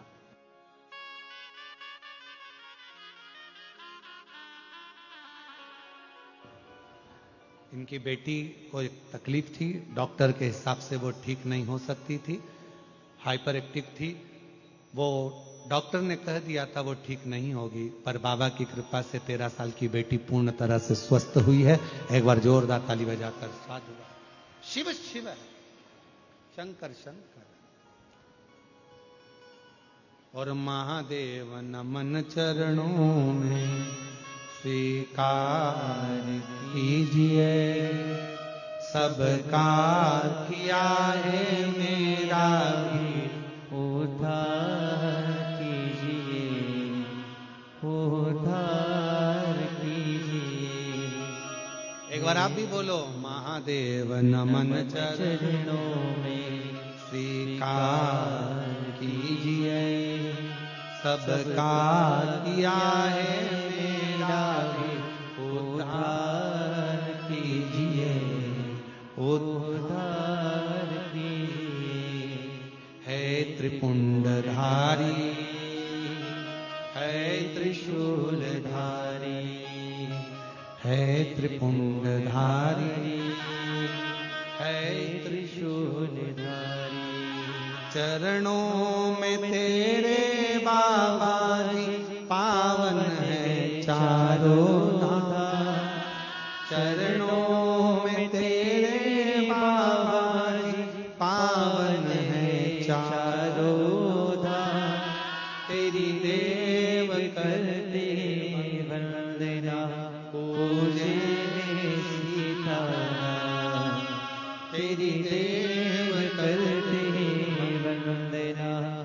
पूजे में सीतारा, हो जाए पूरी कामना, हो जाए पूरी कामना।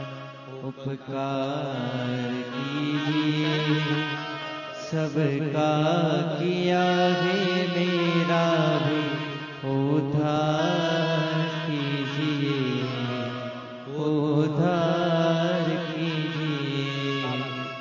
हे त्रिपुंडधारी, हे त्रिशूलधारी, हे त्रिपुंडधारी, हे त्रिशूलधारी। शिव शिव है, कितना भरोसा होगा। डॉक्टर ने कह दिया कि लंग्स में गठान है, कैंसर है, और शिव पर कितना भरोसा करा होगा। मैं श्री श्याम सुंदर लाहौटी जी को बहुत बहुत साधुवाद देता हूं कि आपका भरोसा आपको जिता दिया, आपका भरोसा आपको जिता दिया।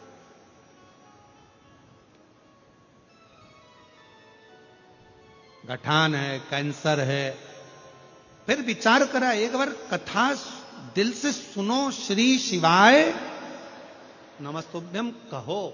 उस पत्र में उन्होंने लिखा, हमने हमारे पिताजी से कहा केवल श्री शिवाय नमस्तुभ्यम का जाप करो, जपो, और एक लोटा जल शिव को चढ़ाकर देना प्रारंभ। फिर वापस पहुंचे हॉस्पिटल में जांच कराने, दूसरे डॉक्टर ने कह दिया नली में गांठ नहीं, नली में सुपारी फंसी है, और वो सुपारी निकाल दी और बाबा की कृपा से पूर्ण स्वस्थ हो गए। ये इसको शंकर, इसी को शिव की अविरल भक्ति, इसी को शंकर की अविरल भक्ति, इसी को शिव की उपासना, इसी को शंकर भगवान की आराधना, इसी को कहते। आपका विश्वास जीतना चाहिए। ए रति मांगो तुमको क्या चाहिए। रति ने विचार करा, मैं क्या मांगू, क्या मांगू मैं।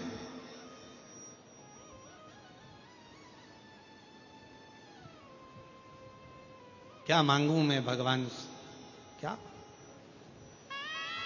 शंकर भगवान कह रहे हैं रति मांग लो। रति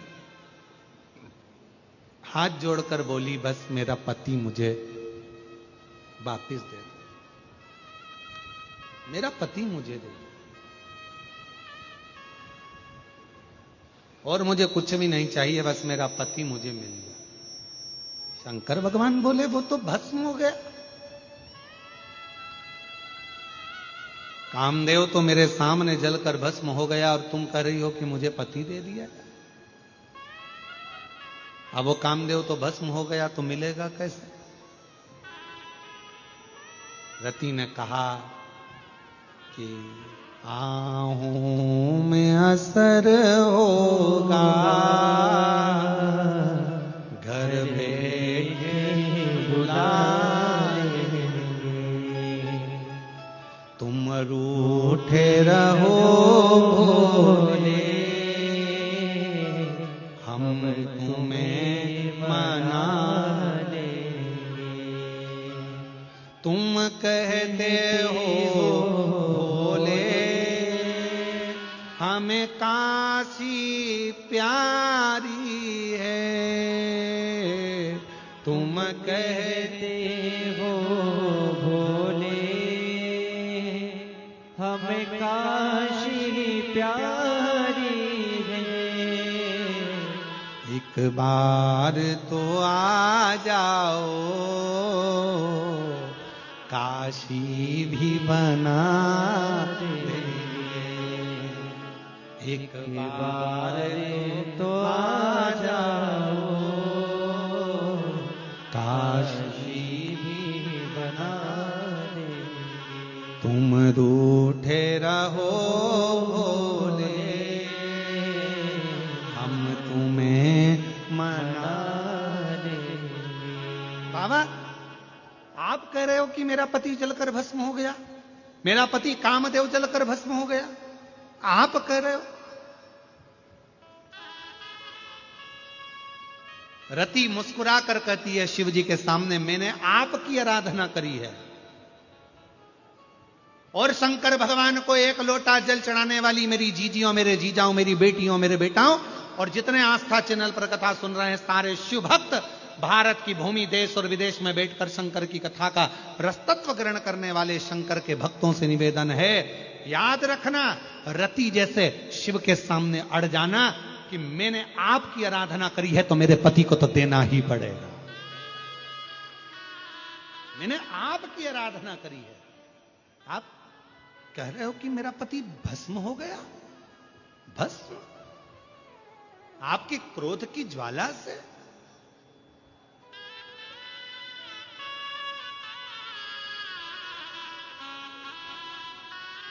मैं जानती हूं ये कठिन है, और तुम कहते हो भोले हमें गंगा प्यारी है।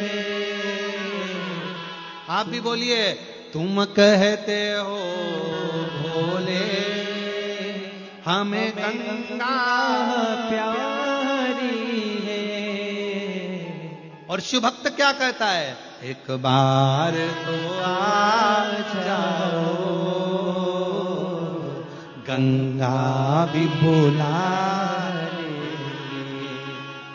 एक बार तो आ जाओ, गंगा भी बुला लेंगे। तुम रूठे रहो भोले,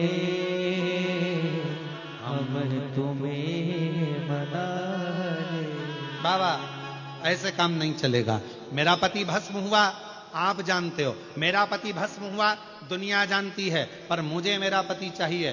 जो रति ने हाथ जोड़कर बाबा से मांगा, शंकर भगवान कहने लगे वो तो भस्म बन गया, राख बन गया। शिवजी ने जैसे ही कहा भस्म बन गया, तो रति कहती है इस भस्म को आप अपने ऊपर धारण कर लो। राख की कोई कीमत नहीं होती, भस्म की कोई कीमत नहीं होती।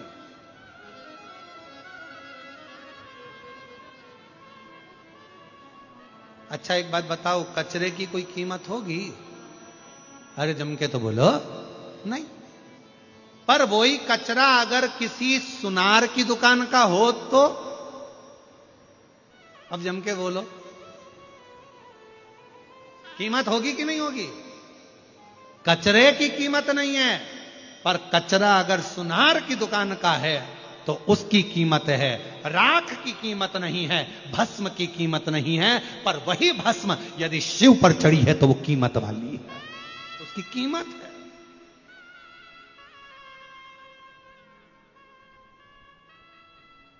बाबा आप भस्म अपने ऊपर चढ़ा लो, आप कामदेव जलकर भस्म हो गया, वो कामदेव की जली हुई भस्म आप अपने ऊपर चढ़ाओ, आप अपने ऊपर धारण कर लो। शंकर भगवान बोले मेरे ऊपर तो पहले की भस्म चढ़ी हुई है, मेरे ऊपर पहले से ही भस्म चढ़ी है। कौन सी? मेरी धर्म पत्नी सती जो जलकर भस्म हुई थी, उसकी भस्म मैंने तन पर धारण कर लिया। बाबा आप इनकी भी भस्म धारण करो।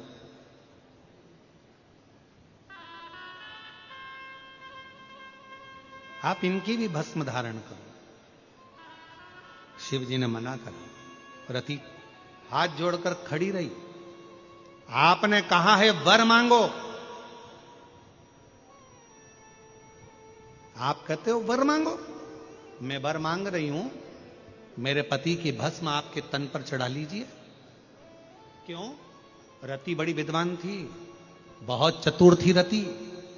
रति को मालूम है शंकर भगवान के तन पर सती की भस्म चढ़ी है तो सती को वापिस जन्म लेना पड़ेगा और शंकर की होना पड़ेगा।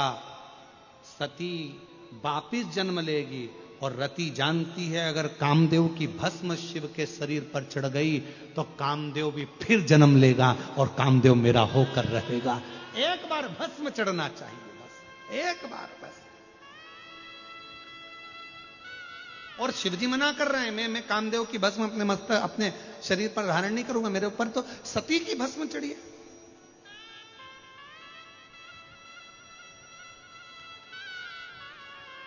किसी ने पूछा क्यों गुरुजी, शंकर भगवान पर सबसे पहली भस्म तो शिव महापुराण की कथा कहती है, मां जगत जननी दुर्गा भवानी के जितने जितने अवतार हुए, जितने जितने अवतार माता ने धारण करे और उनकी भस्म शिव पर चढ़ती चली गई। जिस देवी की भस्म चढ़ती थी उसको दूसरा रूप लेना पड़ता था, फिर भस्म चढ़ी फिर रूप लिया, फिर भस्म चढ़ी फिर रूप लिया। ऐसे भस्म का प्रतिबिंब शिव कथा कहती है कि शंकर भगवान, और इसीलिए शायद दुनिया के लोग शिव भक्त कहते हैं कि इतनी कृपा करना भोले बाबा कि जब भी जन्म मिलेगा सेवा करेंगे तेरी, और कहते तुमसे बाबा शरण पड़ेंगे तेरी। देना साथ हमारा बाबा, बन कर के तुम साथी, देना साथ हमारा बाबा, बन कर के तुम साथी। बम बम भोलानाथ है हमारा तुम्हारा, तुम्हारा हमारा। बाबा इतनी कृपा करना, मेरे तन की जब भस्म बने तेरा श्रृंगार हो जाए। अगर तुझ पर चढ़ गई मेरे भस्म तो मैं जानती हूं कि मेरा अगला जन्म होगा और मैं तुम्हारी होंगी और तुम मेरे होगे, इसके सिवा कुछ भी नहीं, कुछ भी। लिंग पुराण में एक वर्णन आता है बड़ा सुंदर कि शंकर भगवान पर भस्म चढ़ाने वाला और शिव का भस्म का श्रृंगार का दर्शन करने वाला, ये दोनों जब प्राण त्यागते हैं तो शंकर के ही पास हमेशा शिव के ही बनकर रहते हैं जब अगला जन्म पाते हैं। शिव महापुराण की कथा कहती है, भस्म का श्रृंगार का दर्शन करने वाला, भस्म चढ़ाने वाला, भस्म का आरती का दर्शन करने वाला, शंकर जी पे चढ़ी हुई भस्म का दर्शन करने वाला, शिव जी पे चढ़ी हुई भस्म का मस्तक पर तिलक धारण करने वाला 83,99,999 योनियां नहीं काटता, डायरेक्ट 84,00,000वें नंबर की योनि मनुष्य की पाकर शिव का हो जाता है, तुरंत शिव का।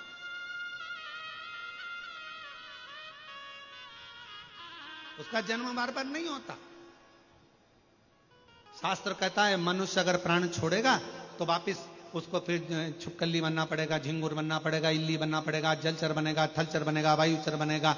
कई लोग बहुत सारे, ऐसा नहीं कि ना जाने कितने कितने रूप करना पड़ते हैं। जो ज्यादा निंदा करता है, चुगली करता है, खूब गंदा गंदा बोलता है, दिन भर निंदा में डूबा रहता है, दिन भर निंदा करता रहता है, दिन भर बुराई करता रहता है, उसको अगला जन्म कुत्ते का मिलता है। और कुत्ते का जन्म पाकर वो फिर गली में कुत्ते ऐसा भौंकता रहता है, क्योंकि जिंदगी भर उसने निंदा करी, खूब बुराई करी, बुराई करी, बुराई करी, बुराई करी, जगत में बुराई करता है, तो अगला जन्म कुत्ते का पाता है। कुत्ता बनकर फिर वो गली गली में भौंकता रहता है और आखिरी में कोई नहीं सुनता तो भोग भोग की मर जाता है, क्योंकि उसने निंदा करी, बुराई करी।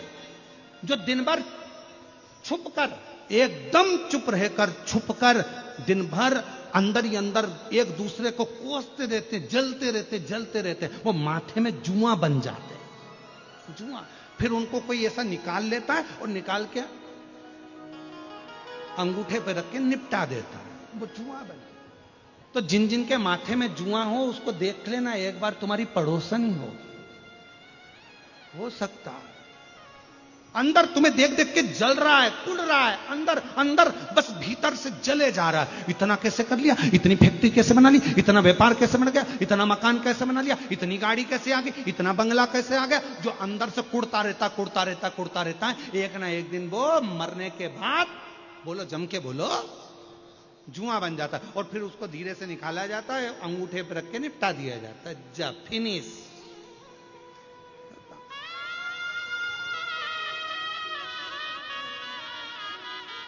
इसलिए फिर निवेदन है, अरे मत बुरे कर्म कर बंदे, वरना पछताएगा। भगवान की आंखों से तू बच नहीं पाएगा, तू बच नहीं पाएगा। एक लाइन याद रखो, तेरा क्या होगा रे कालिया। इसलिए बुरा करने से पहले, बुरा सोचने से पहले, बुरा बोलने से पहले 50 बार विचार करा जाए। कहीं गलत तो नहीं हो रहा, कहीं गलत विचार तो नहीं आ रहा, कहीं गलत भाव तो नहीं आ रहा। अच्छा सोचो।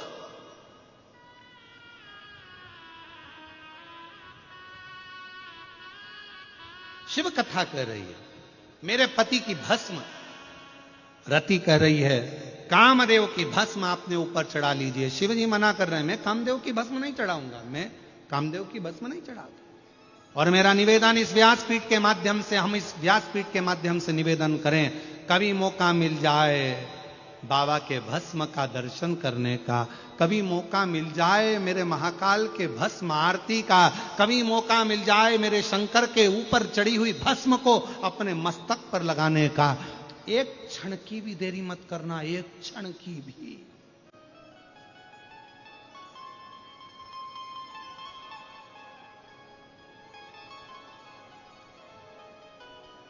एक मनोरथ नाम का असुर था।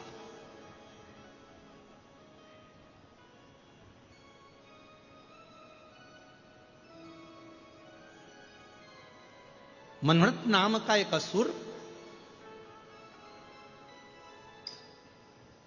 बहुत पाप किया उसने, जिंदगी में बहुत पाप किया, बहुत।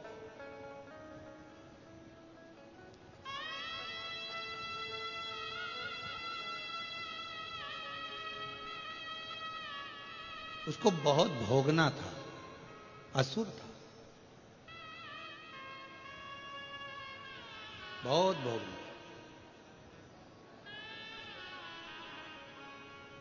और मनोरथ को मालूम था कि मैं मरूंगा और मेरे को प्रेत की योनि मिलेगी और मैं भटकूंगा, तड़पूंगा, मेरी गति नहीं होगी, मेरा मोक्ष नहीं होगा, मुझे सुख नहीं मिलेगा, मुझे परेशानियां झेलना पड़ेगा। मनोरथ को मालूम।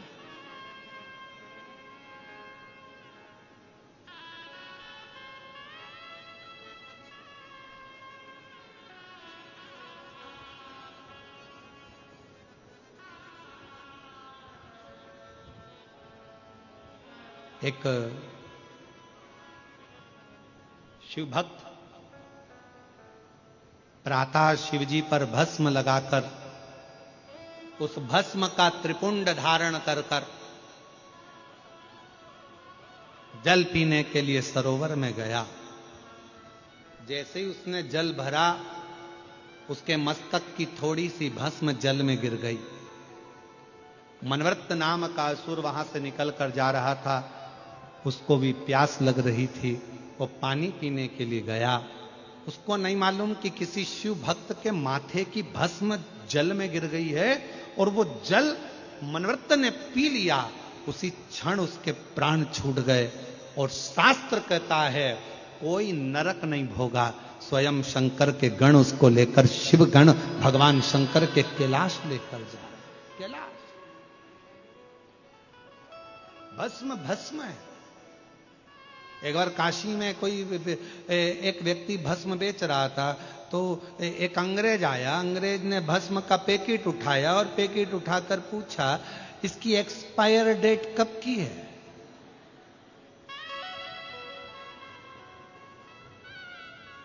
काशी में रहने वाले व्यक्ति ने भस्म के पैकेट को लेकर हाथ में कहा, इसकी एक्सपायर डेट का पता नहीं है, पर तुम जब तक सिर पर लगाते रहोगे तुम्हारी एक्सपायर डेट खसकती रहेगी।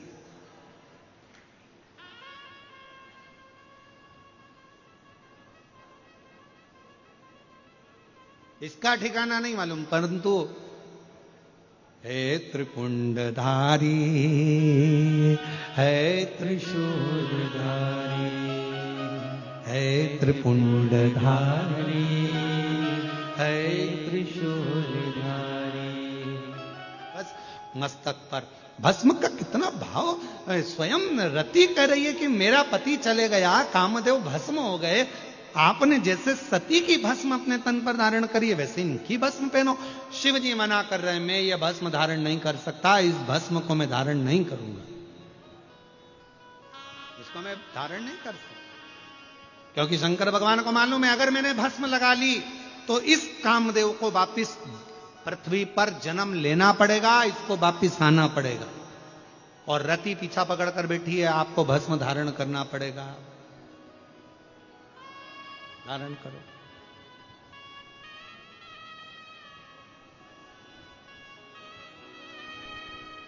शिव जी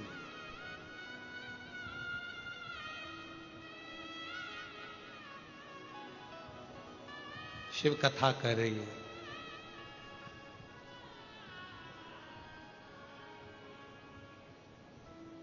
शिव महापुराण की कथा कह रही है।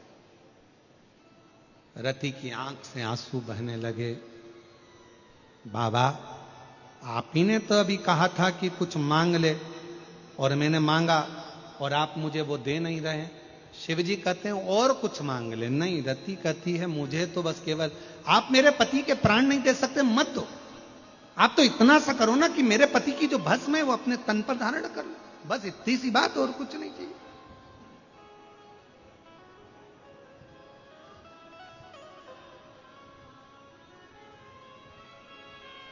ठीक है, देवता देख रहे थे, भगवान ओघड़दानी ने, शंकर भगवान ने कामदेव की जो भस्म थी, उस भस्म को भगवान शंकर ने अपने तन पर जो धारण करा, और शिव जी ने कह दिया अरियो रति, द्वापर आएगा, भगवान कृष्ण के पुत्र के रूप में तेरा पति वापिस तुझे मिल जाएगा, जा वापिस। भस्म आई पति को।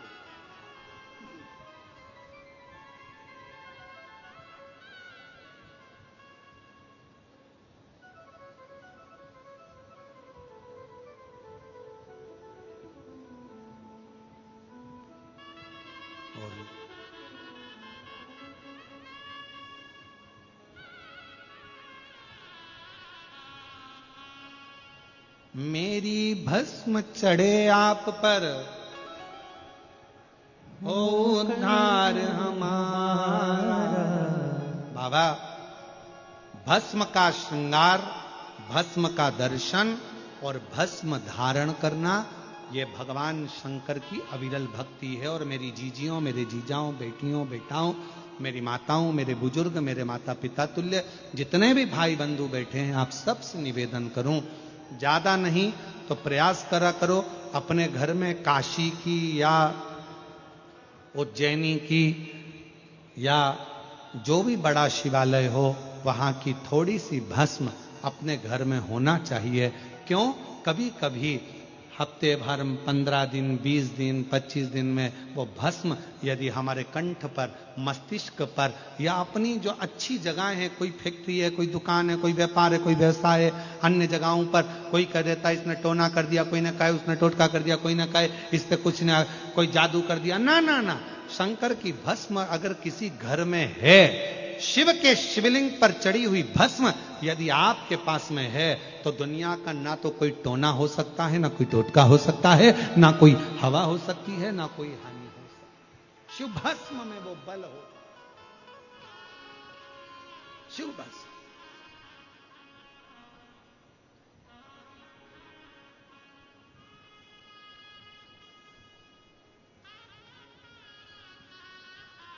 और मेरी भस्म चढ़े आप पर, और हो उद्धार हमारा। बाबा भोलानाथ है हमारा, तुम्हारा तुम्हारा हमारा। जय भोला भंडारी, गौरा के त्रिपुरारी, रखियो लाज हमारी, गौरा के त्रिपुरारी। हे बाबा, इतनी कृपा करो। भस्म का प्रयोग और फिर निवेदन, भगवान देवाधिदेव महादेव, भगवान शंकर के भस्म का दर्शन, भस्म का श्रृंगार का दर्शन, शिव की चढ़ी हुई भस्म का स्पर्श, या शिव महापुराण की कथा कहती है, कोई अपने मस्तक पर यदि भस्म धारण कर कर जा रहा हो, शंकर की भस्म लगाकर जा रहा हो, उसके मात्र मुखाग्रविंद का दर्शन या उसके शरीर से हवा स्पर्श कर कर भी अगर हमारे शरीर को छू जाती है तो भी हमारा कल्याण निश्चित हो जाता है। भस्म का इतना प्रभाव शिव पर चढ़ी।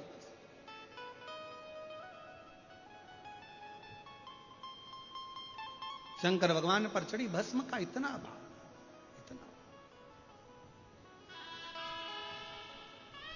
रति ने शिवजी पर कामदेव की भस्म को देखा। शंकर भगवान ने वर दे दिया कि तुम्हारा पति द्वापर में मिलेगा, कृष्ण भगवान के पुत्र के रूप में मिलेगा, तुम्हें क्यों चिंता कर, क्योंकि यह भस्म मुझ पर चढ़ गई।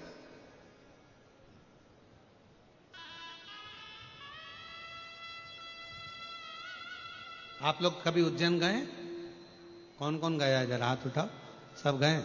भस्म आरती का दर्शन किस किसने किया है? सबने करा है। कभी मौका मिले ना हमारी उज्जैनी में बाबा अवंतिका नाथ की नगरी में जाकर कभी बाबा के भस्म श्रृंगार का, कभी बाबा के भस्म आरती का, कभी बाबा के भस्म स्वरूप का दर्शन करें।